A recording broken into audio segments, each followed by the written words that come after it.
Welcome all.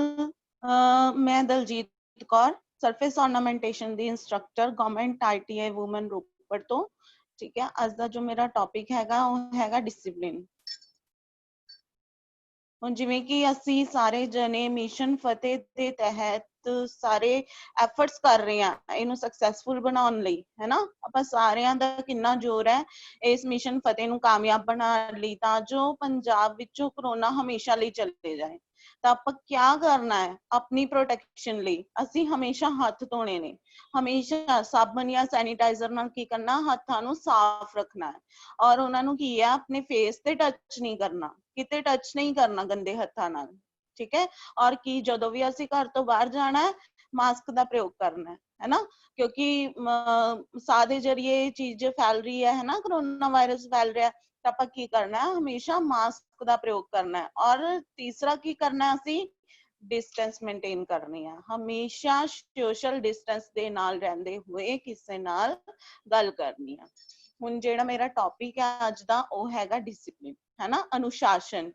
की अनुशासन ਇਹ ਕਿਉਂ ਜ਼ਰੂਰੀ ਹੈ ਲਾਈਫ ਦੇ ਵਿੱਚ, ਹੈ ਨਾ।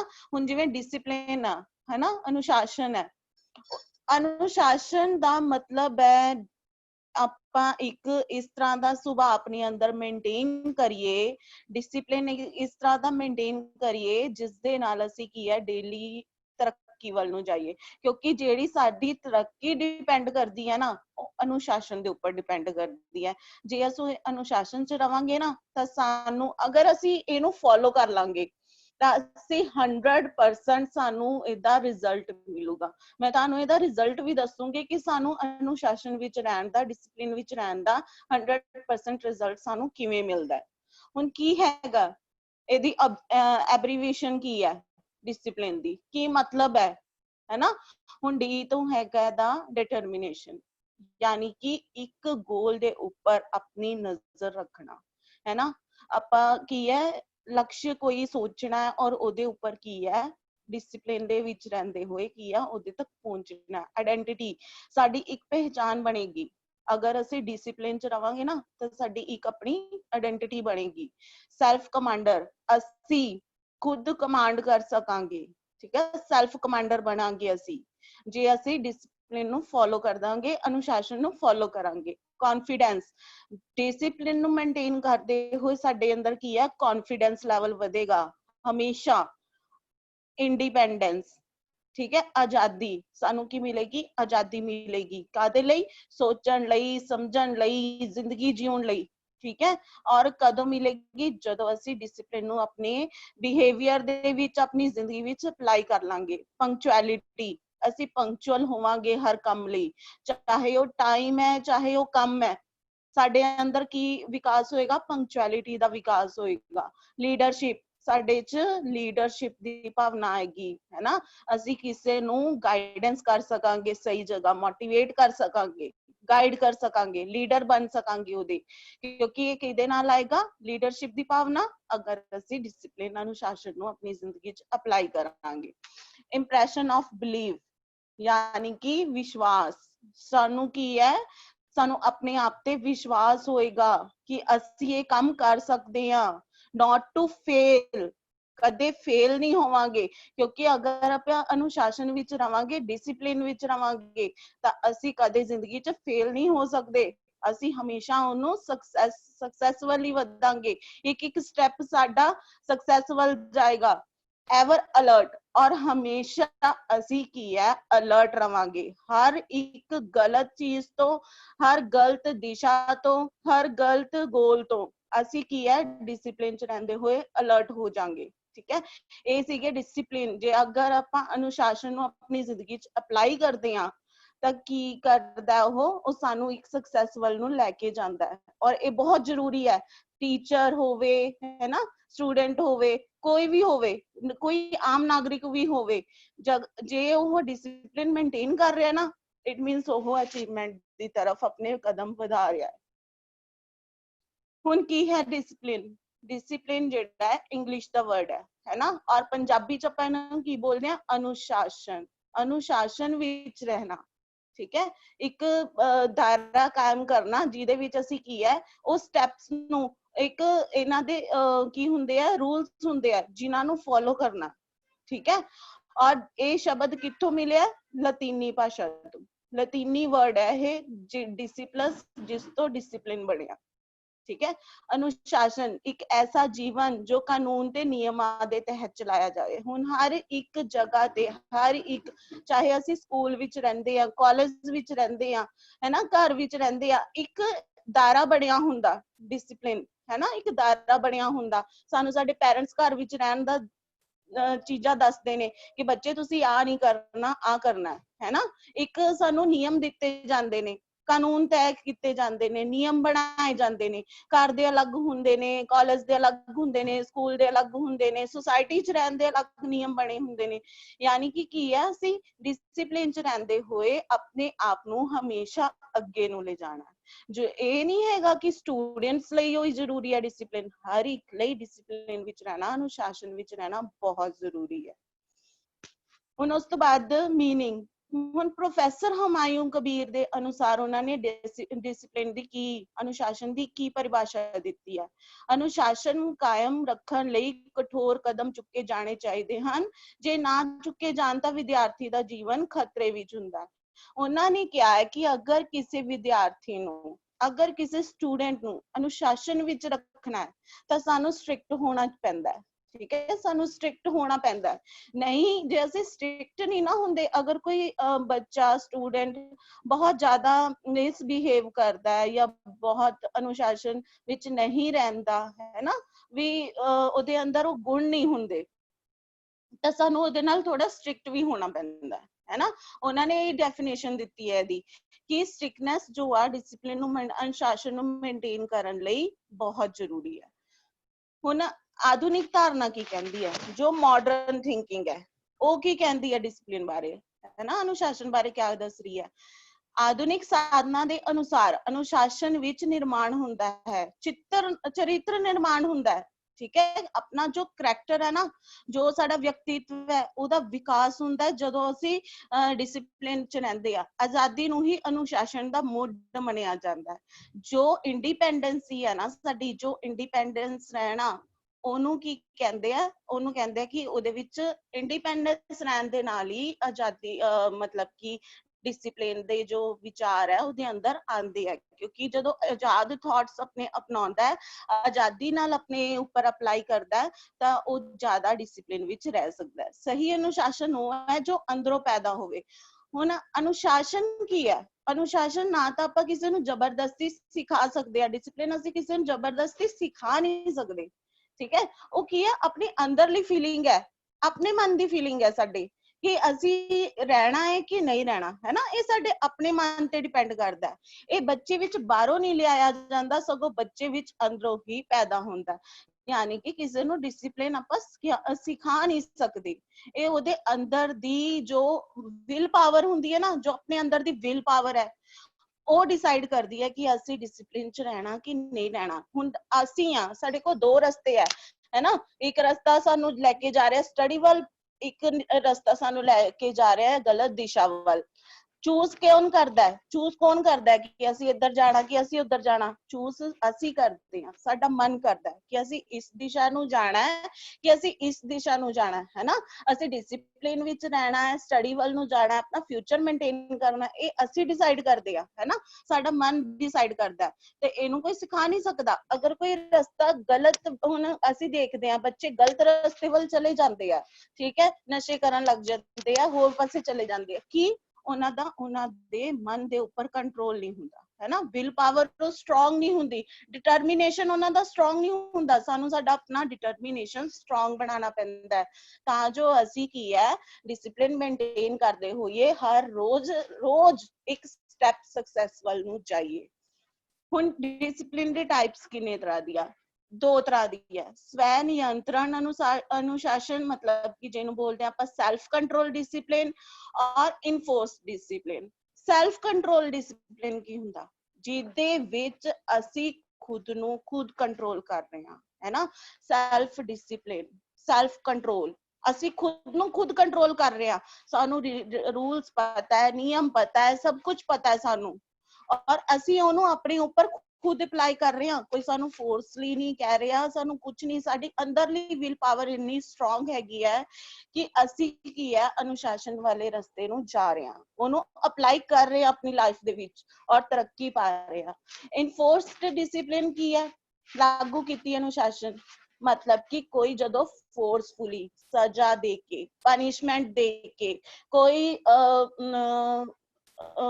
मतलब कि ਕਿਸੇ ਵੀ ਤਰ੍ਹਾਂ ਦੀ ਪਨਿਸ਼ਮੈਂਟ ਲਗਾ ਲਓ ਤੁਸੀਂ, ਅਗਰ ਤੁਹਾਨੂੰ ਉਹ ਬੀਟ ਕਰ ਰਿਹਾ ਜਾਂ ਤੁਹਾਨੂੰ ਪਨਿਸ਼ ਕਰ ਰਿਹਾ ਜਾਂ ਤੁਹਾਨੂੰ ਡਾਂਟ ਰਿਹਾ ਹੈ ਨਾ, ਅਗਰ ਉਹ ਵਾਲੀ ਪਨਿਸ਼ਮੈਂਟ ਤੁਹਾਨੂੰ ਦਿੱਤੀ ਜਾ ਰਹੀ ਹੈ ਤਾਂ ਸਮਝ ਲਓ ਕੀ ਹੈ, ਤੁਹਾਨੂੰ ਇਨਫੋਰਸਡ ਡਿਸਿਪਲਿਨ ਦਿੱਤਾ ਜਾ ਰਿਹਾ ਹੈ ਨਾ। ਹੁਣ ਦੋ ਤਰ੍ਹਾਂ ਦੇ ਹੈ, ਇੱਕ ਆਪਣੇ ਅੰਦਰੋਂ ਆਪ ਇੱਛਾ ਪੈਦਾ ਹੋਣੀ ਔਰ ਇੱਕ ਕੋਈ ਜ਼ਬਰਦਸਤੀ ਤੁਹਾਡੇ ਤੋਂ ਕਰਵਾ ਰਿਹਾ ਹੈ। ਇਹ ਦੋ ਚੀਜ਼ਾਂ ਵਿੱਚ ਬਹੁਤ ਅੰਤਰ ਹੈ। ਜੋ ਤਾਂ ਆਪਣੇ ਮਨ ਨਾਲ ਹੁੰਦੀ ਹੈ ਉਹਨੂੰ ਕੀ ਹੈ ਜ਼ਿਆਦਾ ਜਲਦੀ ਅਸੀਂ ਆਪਣੇ ਤੇ ਅਪਲਾਈ ਕਰ ਲੈਂਦੇ ਆ, ਪਰ ਜਦੋਂ ਇਨਫੋਰਸਡ ਡਿਸਿਪਲਿਨ ਅਪਣਾਇਆ ਜਾਂਦਾ ਹੈ ਨਾ, ਅਨੁਸ਼ਾਸਨ ਵਾਲਾ ਦਿੱਤਾ ਜਾਂਦਾ ਹੈ, ਤਾਂ ਉਹਦੇ ਵਿੱਚ ਕੀ ਹੁੰਦਾ ਹੈ, ਬੱਚਾ ਮਜਬੂਰਨ ਇਸ ਚੀਜ਼ ਨੂੰ ਮੰਨਦਾ ਹੈ ਔਰ ਮਜਬੂਰਨ ਕਦੇ ਵੀ ਅਸੀਂ ਡਿਸਿਪਲਿਨ ਨੂੰ ਆਪਣੇ ਉੱਪਰ ਅਪਲਾਈ ਨਹੀਂ ਕਰਨਾ, ਅਸੀਂ ਖੁਦ ਨੂੰ ਬਣਾਉਣਾ ਡਿਸਿਪਲਿਨ है ना। एक प्रिंसिपल है वो डिसिप्लिन फॉलो कर रहा है, एक प्राइम मिनिस्टर है वो डिसिप्लिन फॉलो कर रहा है, एक टीचर है वो डिसिप्लिन फॉलो कर रहा है, एक स्टूडेंट है वो डिसिप्लिन, घर विच फैमिली मैंबर्स रहंदे है, मदर है, फादर है, अपनी अपनी जगह ते एक डिसिप्लिन मेंटेन करते हुए की है वो सब कुछ संभाल रहा है ना। ਇਹਦੇ ਉੱਪਰ ਸਾਰੀ ਚੱਲ ਰਿਹਾ ਹੈ, सब कुछ चल रहा है, सारा ਕੰਮ ਚੱਲ ਰਿਹਾ ਹੈ, ਕੀ ਘਰ ਹੈ ਕਿ ਸਕੂਲ ਹੈ ਕਿ ਕਾਲਜ ਹੈ ਨਾ। ਤਾਂ ਆਪਾਂ ਕੀ ਕਰਨਾ, ਆਪਾਂ ਡਿਸਿਪਲਿਨ ਨੂੰ ਆਪਣੀ ਜ਼ਿੰਦਗੀ ਵਿੱਚ ਅੰਦਰੋਂ ਅਪਲਾਈ ਕਰਨਾ, ਮਨ ਨਾਲ ਅਪਲਾਈ ਕਰਨਾ। ਹੁਣ ਜ਼ਿਆਦਾਤਰ ਅਨੁਸ਼ਾਸਨ ਦੀਆਂ ਰਣਨੀਤੀਆਂ ਨੂੰ ਤਿੰਨ ਮੁੱਖ ਸ਼ੈਲੀਆਂ ਵਿੱਚ ਵੰਡਦੇ ਆ, ਹੈ ਨਾ। ਜਿਹੜੀਆਂ ਆਪਾਂ ਰਣਨੀਤੀਆਂ ਬਣਾਉਂਦੇ ਆ ਅਨੁਸ਼ਾਸਨ ਅਪਲਾਈ ਕਰਨ ਦੀਆਂ, ਉਹਨਾਂ ਨੂੰ ਆਪਾਂ ਕੀ ਕਰਦੇ ਆ, ਤਿੰਨ ਹਿੱਸਿਆਂ ਵਿੱਚ ਵੰਡ ਲੈਂਦੇ ਆ। ਸਭ ਤੋਂ ਪਹਿਲਾਂ ਆਉਂਦਾ ਹੈ ਪ੍ਰੀਵੈਂਟੇਟਿਵ ਡਿਸਿਪਲਿਨ, ਹੈ ਨਾ, ਰੋਕਥਾਮ ਅਨੁਸ਼ਾਸਨ। ਉਸ ਤੋਂ ਬਾਅਦ ਆਉਂਦਾ ਸਹਿਯੋਗੀ ਅਨੁਸ਼ਾਸਨ, ਸਪੋਰਟਿਵ ਡਿਸਿਪਲਿਨ। ਤੀਸਰਾ ਆਉਂਦਾ ਸੁਧਾਰਕ ਅਨੁਸ਼ਾਸਨ ਯਾਨੀ ਕਿ ਕਰੈਕਟਿਵ ਡਿਸਿਪਲਿਨ, ਹੈ ਨਾ। ਤਿੰਨ ਤਰ੍ਹਾਂ ਦੇ ਡਿਸਿਪਲਿਨ ਜੋ ਅਸੀਂ ਕੀ ਹੈ ਜਿਹਦੀਆਂ ਰਣਨੀਤੀਆਂ ਬਣਾਉਂਦੇ ਆ ਕਿਸੇ ਨੂੰ ਡਿਸਿਪਲਿਨ ਸਿਖਾਉਣ ਲਈ, ਠੀਕ ਹੈ। ਤਿੰਨ ਤਰ੍ਹਾਂ ਦੀਆਂ ਰਣਨੀਤੀਆਂ ਤਿਆਰ ਹੁੰਦੀਆਂ ਨੇ ਕਿ ਡਿਸਿਪਲਿਨ ਕਿਸੇ ਨੂੰ ਕਿਸ ਤਰ੍ਹਾਂ ਅਪਲਾਈ ਕਰਨਾ ਕਿਸੇ ਦੀ ਲਾਈਫ ਦੇ ਵਿੱਚ, ਉਹਨੂੰ ਕਿਵੇਂ ਉਹਨੂੰ ਡਿਸਿਪਲਿਨ ਬਣਾਉਣਾ। ਹੁਣ ਕਈ ਬੱਚੇ ਬਹੁਤ ਸ਼ਰਾਰਤੀ ਹੁੰਦੇ ਆ, ਹੈ ਨਾ, ਬਹੁਤ ਤਰ੍ਹਾਂ ਦੀਆਂ ਗਲਤੀਆਂ ਕਰਦੇ ਆ ਔਰ ਉਹਨਾਂ ਨੂੰ ਅਨੁਸ਼ਾਸਨ ਘਰ ਵਿੱਚ ਸਿਖਾਉਣ ਲਈ, ਹੁਣ ਘਰ ਵਿੱਚ ਪੈਰੈਂਟਸ ਕੀ ਕਰਦੇ ਆ, ਮਾਰ ਦਿੰਦੇ ਆ, ਹੈ ਨਾ, ਥੱਪੜ ਮਾਰਦੇ ਆ, ਡਾਂਟਦੇ ਆ, ਝਿੜਕਦੇ ਆ ਔਰ ਕੀ ਆ ਉਹਨੂੰ ਦੱਸਦੇ ਆ ਕਿ ਇਹ ਗਲਤ ਹੈ ਇਹ ਸਹੀ ਹੈ ਨਾ। ਯਾਨੀ ਕਿ ਕਿਉਂ ਦੱਸਿਆ ਜਾਂਦਾ ਹੈ, ਕਿਉਂਕਿ ਜੋ ਡਿਸਿਪਲਿਨ ਆ, ਅਨੁਸ਼ਾਸਨ ਆ, ਉਹ ਸਾਡੀ ਵਿਕਟਰੀ ਦਾ ਕਾਰਨ ਬਣਦੀ ਹੈ, ਠੀਕ ਹੈ, ਸਾਨੂੰ ਸਮਾਜ ਵਿੱਚ ਇੱਜ਼ਤ ਦਿਵਾਉਂਦੀ ਹੈ ਜੇ ਅਸੀਂ ਉਸ ਨੂੰ ਫੋਲੋ ਕਰਦੇ ਆ। ਹੁਣ ਸਭ ਤੋਂ ਪਹਿਲਾਂ ਆਉਂਦਾ ਰੋਕਥਾਮ ਅਨੁਸ਼ਾਸਨ। ਹੁਣ ਰੋਕਥਾਮ ਪ੍ਰੀਵੈਂਟੇਟਿਵ ਡਿਸਿਪਲਿਨ ਕੀ ਹੈਗਾ, ਇਹ ਕੀ ਹੁੰਦਾ ਹੈ? ਅਧਿਆਪਕ ਜਦੋਂ ਪਹਿਲੇ ਦਿਨ ਜਦੋਂ ਤੁਸੀਂ ਐਡਮਿਸ਼ਨ ਲੈਂਦੇ ਹੋ, ਫਸਟ ਡੇ ਆ ਕੇ ਟੀਚਰ ਜੋ ਤੁਹਾਨੂੰ ਰੂਲਸ ਰੈਗੂਲੇਸ਼ਨ ਦੱਸ ਦਿੰਦਾ ਹੈ, ਠੀਕ ਹੈ। ਟੀਚਰ ਕਲਾਸ ਵਿੱਚ ਆ ਰਿਹਾ ਹੈ, ਤੁਸੀਂ ਕਲਾਸ ਵਿੱਚ ਬੈਠੇ ਹੋ, ਫਸਟ ਡੇ 2 ਦਿਨ 3 ਦਿਨ ਟੀਚਰ ਤੁਹਾਨੂੰ ਕੀ ਦੱਸਦਾ, ਰੂਲ ਰੈਗੂਲੇਸ਼ਨ ਦੱਸਦੇ ਆ, ਹੈ ਨਾ। ਦੱਸਦੇ ਆ ਨਾ ਕਿ ਬੱਚੇ ਇੰਨੇ ਵਜੇ ਤੁਹਾਡੀ ਰਿਸੈਸ ਹੁੰਦੀ ਹੈ, ਇੰਨੇ ਵਜੇ ਤੁਹਾਡੀ ਛੁੱਟੀ ਹੁੰਦੀ ਹੈ, ਆ ਤੁਹਾਡਾ ਸਮਾਨ ਪਿਆ ਤੁਸੀਂ ਇਹਨੂੰ ਤੋੜਨਾ ਨਹੀਂ ਹੈਗਾ, ਇਹ ਇੰਨੇ ਤੋਂ ਇੰਨੇ ਤੁਹਾਡੀ ਇਹ ਕਲਾਸ ਹੋਏਗੀ, ਇੰਨੇ ਤੋਂ ਇੰਨੇ ਤੁਹਾਡੀ ਇਹ ਕਲਾਸ ਹੋਏਗੀ। ਮਤਲਬ ਕਿ ਕੀ ਦੱਸਦੇ ਆ ਤੁਹਾਨੂੰ, ਪਹਿਲਾਂ ਤੋਂ ਹੀ ਸੁਚੇਤ ਕਰਦੇ ਆ ਕਿ ਤੁਸੀਂ ਇਹਨਾਂ ਨੂੰ ਫੋਲੋ ਕਰਨਾ ਤਾਂ ਜੋ ਤੁਹਾਡੇ ਤੋਂ ਕੋਈ ਗਲਤੀ ਨਾ ਹੋਵੇ ਔਰ ਤੁਸੀਂ ਕੀ ਹੈ ਡਿਸਿਪਲਿਨ ਅਨੁਸ਼ਾਸਨ ਮੇਨਟੇਨ ਕਰ ਸਕੋ ਔਰ ਕੀ ਹੈ ਜੋ ਇਨਡਿਸਿਪਲਿਨ ਆ ਉਹਨੂੰ ਅਸੀਂ ਅਨਫੋਲੋ, ਉਹਦੀ ਰੋਕਥਾਮ ਕੀਤੀ ਜਾ ਸਕੇ, ਹੈ ਨਾ। ਪਹਿਲੇ ਦਿਨ ਟੀਚਰ ਤੁਹਾਨੂੰ ਦੱਸਦੇ ਆ, ਜਦੋਂ ਵੀ ਕਿਤੇ ਵੀ ਜਾਓ ਸਭ ਤੋਂ ਪਹਿਲਾਂ ਰੂਲਸ ਦੱਸੇ ਜਾਂਦੇ ਆ। ਤੁਸੀਂ ਕਿਤੇ ਵੀ ਘਰ ਵੀ ਹੋ, ਬੱਚੇ ਨੂੰ ਬਚਪਨ ਤੋਂ ਹੀ ਘਰ ਵਿੱਚ ਹੀ ਬਚਪਨ ਤੋਂ ਹੀ ਦੱਸਣਾ ਸ਼ੁਰੂ ਕਰ ਦਿੱਤਾ ਜਾਂਦਾ ਹੈ ਕਿ ਐਵੇਂ ਨਹੀਂ ਕਰਨਾ, ਐਵੇਂ ਕਰਨਾ, ਐਵੇਂ ਨਹੀਂ ਕਰਨਾ, ਐਵੇਂ ਕਰਨਾ। ਕਿਉਂ ਦੱਸਿਆ ਜਾਂਦਾ ਹੈ? ਕਿਉਂਕਿ ਉਹਦੇ ਵਿੱਚ ਉਹਦਾ ਬੈਨੀਫਿਟ ਹੁੰਦਾ ਹੈ ਨਾ। ਹੁਣ ਡਿਸਿਪਲਿਨ ਅਗਰ ਆਪਾਂ ਆਪਣੀ ਜ਼ਿੰਦਗੀ 'ਚ ਅਪਲਾਈ ਕਰਦੇ ਆ ਨਾ, ਜਿਹੜੇ ਮੈਂ ਤੁਹਾਨੂੰ DISCIPLINE ਜਿਹੜੇ ਵਰਡ ਦੇ ਮਤਲਬ ਦੱਸਿਆ, ਜੇ ਇਹਨਾਂ ਸਾਰਾ ਮਤਲਬਾਂ ਨੂੰ ਅਸੀਂ ਆਪਣੀ ਜ਼ਿੰਦਗੀ 'ਚ ਅਪਲਾਈ ਕਰਾਂਗੇ ਨਾ, ਮੈਂ ਤੁਹਾਨੂੰ ਉਹ ਵੀ ਦੱਸੂਗੀ ਕਿ ਸਾਨੂੰ ਉਹਦਾ 100% ਰਿਜ਼ਲਟ ਆਏਗਾ। ਹੁਣ ਉਸ ਤੋਂ ਬਾਅਦ ਹੈ ਸਹਿਯੋਗੀ ਸਪੋਰਟਿਵ ਅਨੁਸ਼ਾਸਨ। ਜਦੋਂ ਇਹ ਅਪਲਾਈ ਉਦੋਂ ਕੀਤਾ ਜਾਂਦਾ ਹੈ ਜਦੋਂ ਇੱਕ ਟੀਚਰ ਜੋ ਹੈ ਬੱਚੇ ਨੂੰ ਅਨੁਸ਼ਾਸਨ ਦੱਸਦੇ ਹੋਏ ਜਦੋਂ ਉਸਨੂੰ ਜ਼ੁਬਾਨੀ ਸਹੀ ਕਰਨ ਦੀ ਕੋਸ਼ਿਸ਼ ਕਰਦਾ ਹੈ ਨਾ, ਚੇਤਾਵਨੀ ਦਿੰਦਾ। ਜਿਵੇਂ ਹੁਣ ਟੀਚਰ ਕਲਾਸ ਵਿੱਚ ਆ ਰਿਹਾ ਹੈ, ਤੁਸੀਂ ਬਿਖਰ ਕੇ ਬੈਠੇ ਹੋਏ ਹੋ ਕਲਾਸ ਦੇ ਵਿੱਚ, ਕੋਈ ਇੱਧਰ ਬੈਠਾ ਕੋਈ ਉੱਧਰ ਬੈਠਾ, ਟੀਚਰ ਤੁਹਾਨੂੰ ਆਂਦੇ ਹੀ ਕਹਿੰਦਾ ਹੈ ਕਿ ਤੁਸੀਂ ਜੋ ਹੈ ਆਪਣੀ ਸੀਟ ਲੈ ਲਓ, ਬੈਠ ਜਾਓ, ਤੁਹਾਡੀ ਕਲਾਸ ਸਟਾਰਟ ਹੋਗੀ, ਹੈ ਨਾ। ਉਹ ਕੀ ਹੈ, ਸਹਿਯੋਗੀ, ਮਤਲਬ ਟੀਚਰ ਤੁਹਾਨੂੰ ਸਹਿਯੋਗ ਕਰਦਾ ਅਨੁਸ਼ਾਸਨ ਮੇਨਟੇਨ ਕਰਨ ਦੇ ਵਿੱਚ, ਹੈ ਨਾ, ਸਪੋਰਟ ਕਰਦਾ ਤੁਹਾਨੂੰ ਦੱਸਦਾ ਹੈ ਕਿ ਕਲਾਸ ਦਾ ਟਾਈਮ ਸ਼ੁਰੂ ਹੋ ਗਿਆ, ਤੁਸੀਂ ਆਪਣੀ ਸੀਟ ਲੈ ਲਓ, ਹੁਣ ਖੜੇ ਹੋਣ ਦਾ ਟਾਈਮ ਹੈ, ਹੁਣ ਪ੍ਰੇਅਰ ਦਾ ਟਾਈਮ ਹੈ, ਹੁਣ ਲੰਚ ਦਾ ਟਾਈਮ ਹੈ ਨਾ। ਉਹ ਤੁਹਾਨੂੰ ਜ਼ੁਬਾਨ ਨਾਲ ਦੱਸਦਾ ਹੈ ਨਾ, ਦੱਸਦਾ ਹੈ, ਤੁਹਾਨੂੰ ਇੱਕ ਵਾਰ ਕਰੈਕਟ ਕਰਨ ਦੀ ਕੋਸ਼ਿਸ਼ ਕਰਦਾ। ਉਹ ਕੀ ਹੈਗਾ, ਆਪਣਾ ਸਪੋਰਟਿਵ ਡਿਸਿਪਲਿਨ। ਠੀਕ ਹੈ, ਟੀਚਰ ਤੁਹਾਨੂੰ ਸਪੋਰਟ ਕਰ ਰਿਹਾ ਹੈ ਡਿਸਿਪਲਿਨ ਮੇਨਟੇਨ ਕਰਨ ਦੇ ਵਿੱਚ, ਅਪਲਾਈ ਕਰਨ ਦੇ ਵਿੱਚ, ਔਰ ਤੁਸੀਂ ਇਹਨੂੰ ਕੀ ਕਰਨਾ, ਅਪਲਾਈ ਕਰਨਾ ਹੈ, ਫੋਲੋ ਕਰਨਾ ਹੈ ਕਿ ਟੀਚਰ ਸਾਨੂੰ ਕੀ ਕਹਿ ਰਿਹਾ ਹੈ। ਕਿਉਂਕਿ ਜਿੰਨੇ ਵੀ ਸ਼ਿਕਸ਼ਕ ਹੋਵੇ, ਕੋਈ ਵੀ ਹੋਵੇ, ਕਿਸੇ ਵੀ ਟ੍ਰੇਡ ਦਾ ਸ਼ਿਕਸ਼ਕ ਹੋਵੇ, ਪੈਰੈਂਟਸ ਤੋਂ ਬਾਅਦ ਜੋ ਤੁਹਾਡਾ ਟੀਚਰ ਹੁੰਦਾ ਹੈ, ਉਹ ਤੁਹਾਡਾ ਗੁਰੂ ਹੁੰਦਾ ਹੈ, ਉਹ ਇੱਕ ਟੀਚਰ ਹੈ ਜਿਸ ਦੇ ਕੋਲ ਤੁਸੀਂ ਪੜ੍ਹ ਰਹੇ ਹੋ। ਸਭ ਤੋਂ ਪਹਿਲਾਂ ਪੈਰੈਂਟਸ ਜੋ ਤੁਹਾਨੂੰ ਵਿਅਕਤੀਗਤ ਸਾਰੀਆਂ ਜ਼ਿੰਮੇਵਾਰੀਆਂ ਸਭ ਕੁਝ ਸਿਖਾਉਂਦੇ ਨੇ, ਉਸ ਤੋਂ ਬਾਅਦ ਟੀਚਰ ਜੋ ਤੁਹਾਨੂੰ ਤੁਹਾਡੀ ਜ਼ਿੰਦਗੀ ਵਿੱਚ ਕਾਮਯਾਬ ਹੋ ਕੇ ਆਪਣੇ ਪੈਰਾਂ ਤੇ ਖੜੇ ਹੋਣਾ, ਆਪਣੇ ਆਪ ਨੂੰ ਕੁਝ ਕਾਬਿਲ ਬਣਾਉਣ ਬਾਰੇ ਦੱਸਦੇ ਨੇ। ਯਾਨੀ ਕਿ ਦੋਨੋਂ ਤੁਹਾਡੀ ਜ਼ਿੰਦਗੀ 'ਚ ਬਹੁਤ ਜ਼ਿਆਦਾ ਇੰਪੋਰਟੈਂਟ ਨੇ। ਜੇ ਤੁਸੀਂ ਇਹਨਾਂ ਦੋਨਾਂ ਦੀ ਗੱਲ ਸੁਣੋਗੇ ਨਾ, ਤੁਸੀਂ ਕਦੇ ਜ਼ਿੰਦਗੀ 'ਚ ਅਨਸਕਸੈਸਫੁਲ ਨਹੀਂ ਹੋ ਸਕਦੇ। ਤਰੱਕੀ ਹੀ ਤਰੱਕੀ ਤੁਹਾਨੂੰ ਮਿਲੇਗੀ ਜੇ ਡਿਸਿਪਲਿਨ ਨੂੰ ਫੋਲੋ ਕਰੋਗੇ। ਉਸ ਤੋਂ ਬਾਅਦ ਨੈਕਸਟ ਆਉਂਦਾ ਹੈ ਕਰੈਕਟਿਵ ਡਿਸਿਪਲਿਨ। ਹੁਣ ਸੁਧਾਰਕ ਅਨੁਸ਼ਾਸਨ ਕੀ ਹੈ? ਠੀਕ ਹੈ, ਪਹਿਲੇ ਵਿੱਚ ਸੀ, ਪ੍ਰੀਵੈਂਟੇਟਿਵ ਦੇ ਵਿੱਚ ਸੀਗਾ ਕਿ ਤੁਹਾਨੂੰ ਪਹਿਲੇ ਦਿਨ ਆਂਦੇ ਹੀ ਟੀਚਰ ਨੇ ਦੱਸਿਆ ਕਿ ਬੱਚਿਓ ਤੁਸੀਂ ਤਾਂ ਬੈਠਣਾ ਹੈ, ਤੁਹਾਡੀ ਇਸ ਟਾਈਮ ਰਿਸੈਸ ਹੈ। ਉਹਨੇ ਸਾਰੇ ਰੂਲਸ ਸਾਨੂੰ ਪਹਿਲੇ ਦਿਨ ਦੱਸਤੇ। ਸੈਕਿੰਡ, ਉਹਨੇ ਤੁਹਾਨੂੰ ਦੱਸ ਦਿੱਤਾ ਕਿ ਜ਼ੁਬਾਨ ਨਾਲ ਕਿ ਜਦੋਂ ਆਇਆ ਉਹ ਤੁਹਾਨੂੰ ਠੀਕ ਕਰਨ ਲੱਗ ਗਿਆ, ਉਹ ਤੁਹਾਨੂੰ ਸਪੋਰਟ ਕਰਨ ਲੱਗ ਗਿਆ। ਸਪੋਰਟਿਵ ਉਹਨੇ ਟੈਕਨੀਕ ਅਪਣਾਈ ਕਿ ਉਹ ਤੁਹਾਨੂੰ ਦੱਸ ਰਿਹਾ ਹੈ ਕਿ ਬੱਚਿਓ ਤੁਸੀਂ ਸਿੱਧੇ ਹੋ ਕੇ ਬੈਠ ਜਾਓ, ਤੁਸੀਂ ਬੁੱਕਸ ਖੋਲੋ, ਯਾਨੀ ਕਿ ਤੁਹਾਨੂੰ ਸਪੋਰਟ ਕਰਨ ਲੱਗ ਗਿਆ।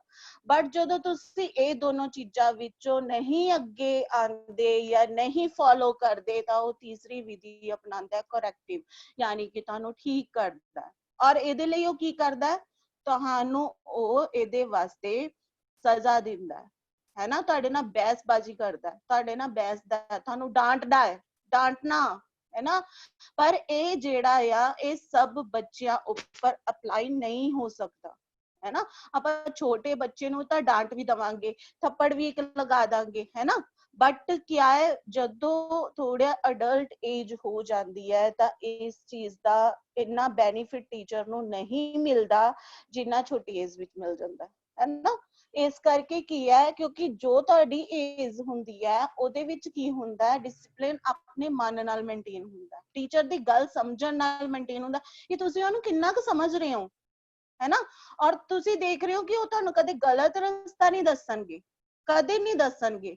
ਅਗਰ ਉਹ ਤੁਹਾਨੂੰ ਕਿਸੇ ਚੀਜ਼ ਲਈ ਡਾਂਟਣਗੇ, ਇਹ ਨਹੀਂ ਕਿ ਅੱਗੋਂ ਤੁਸੀਂ ਬਹਿਸ ਕਰਨਾ ਸ਼ੁਰੂ ਕਰ ਦੋ, ਤੁਸੀਂ ਉਹਨੂੰ ਅਪਲਾਈ ਕਰਨਾ, ਕਿਉਂਕਿ ਉਹ ਜੋ ਡਾਂਟ ਹੈ ਨਾ, ਉਹੀ ਤੁਹਾਡੀ ਜ਼ਿੰਦਗੀ ਦਾ ਚਾਬੀ ਹੈ ਸਕਸੈਸ, ਹੈ ਨਾ। ਉਹ ਡਾਂਟ, ਜੋ ਬੱਚਾ ਜਿੰਨਾ ਜ਼ਿਆਦਾ ਡਾਂਟ ਖਾਂਦਾ ਹੈ ਨਾ, ਉਹ ਉਨਾ ਹੀ ਕਾਮਯਾਬ ਬਣਦਾ ਹੈ, ਕਿਉਂਕਿ ਟੀਚਰ ਨੇ ਉਹਨੂੰ ਸੁਧਾਰਨ ਲਈ ਉਹਨੂੰ ਬਹੁਤ ਜ਼ਿਆਦਾ ਡਾਂਟ ਲਗਾਈ ਹੁੰਦੀ ਹੈ।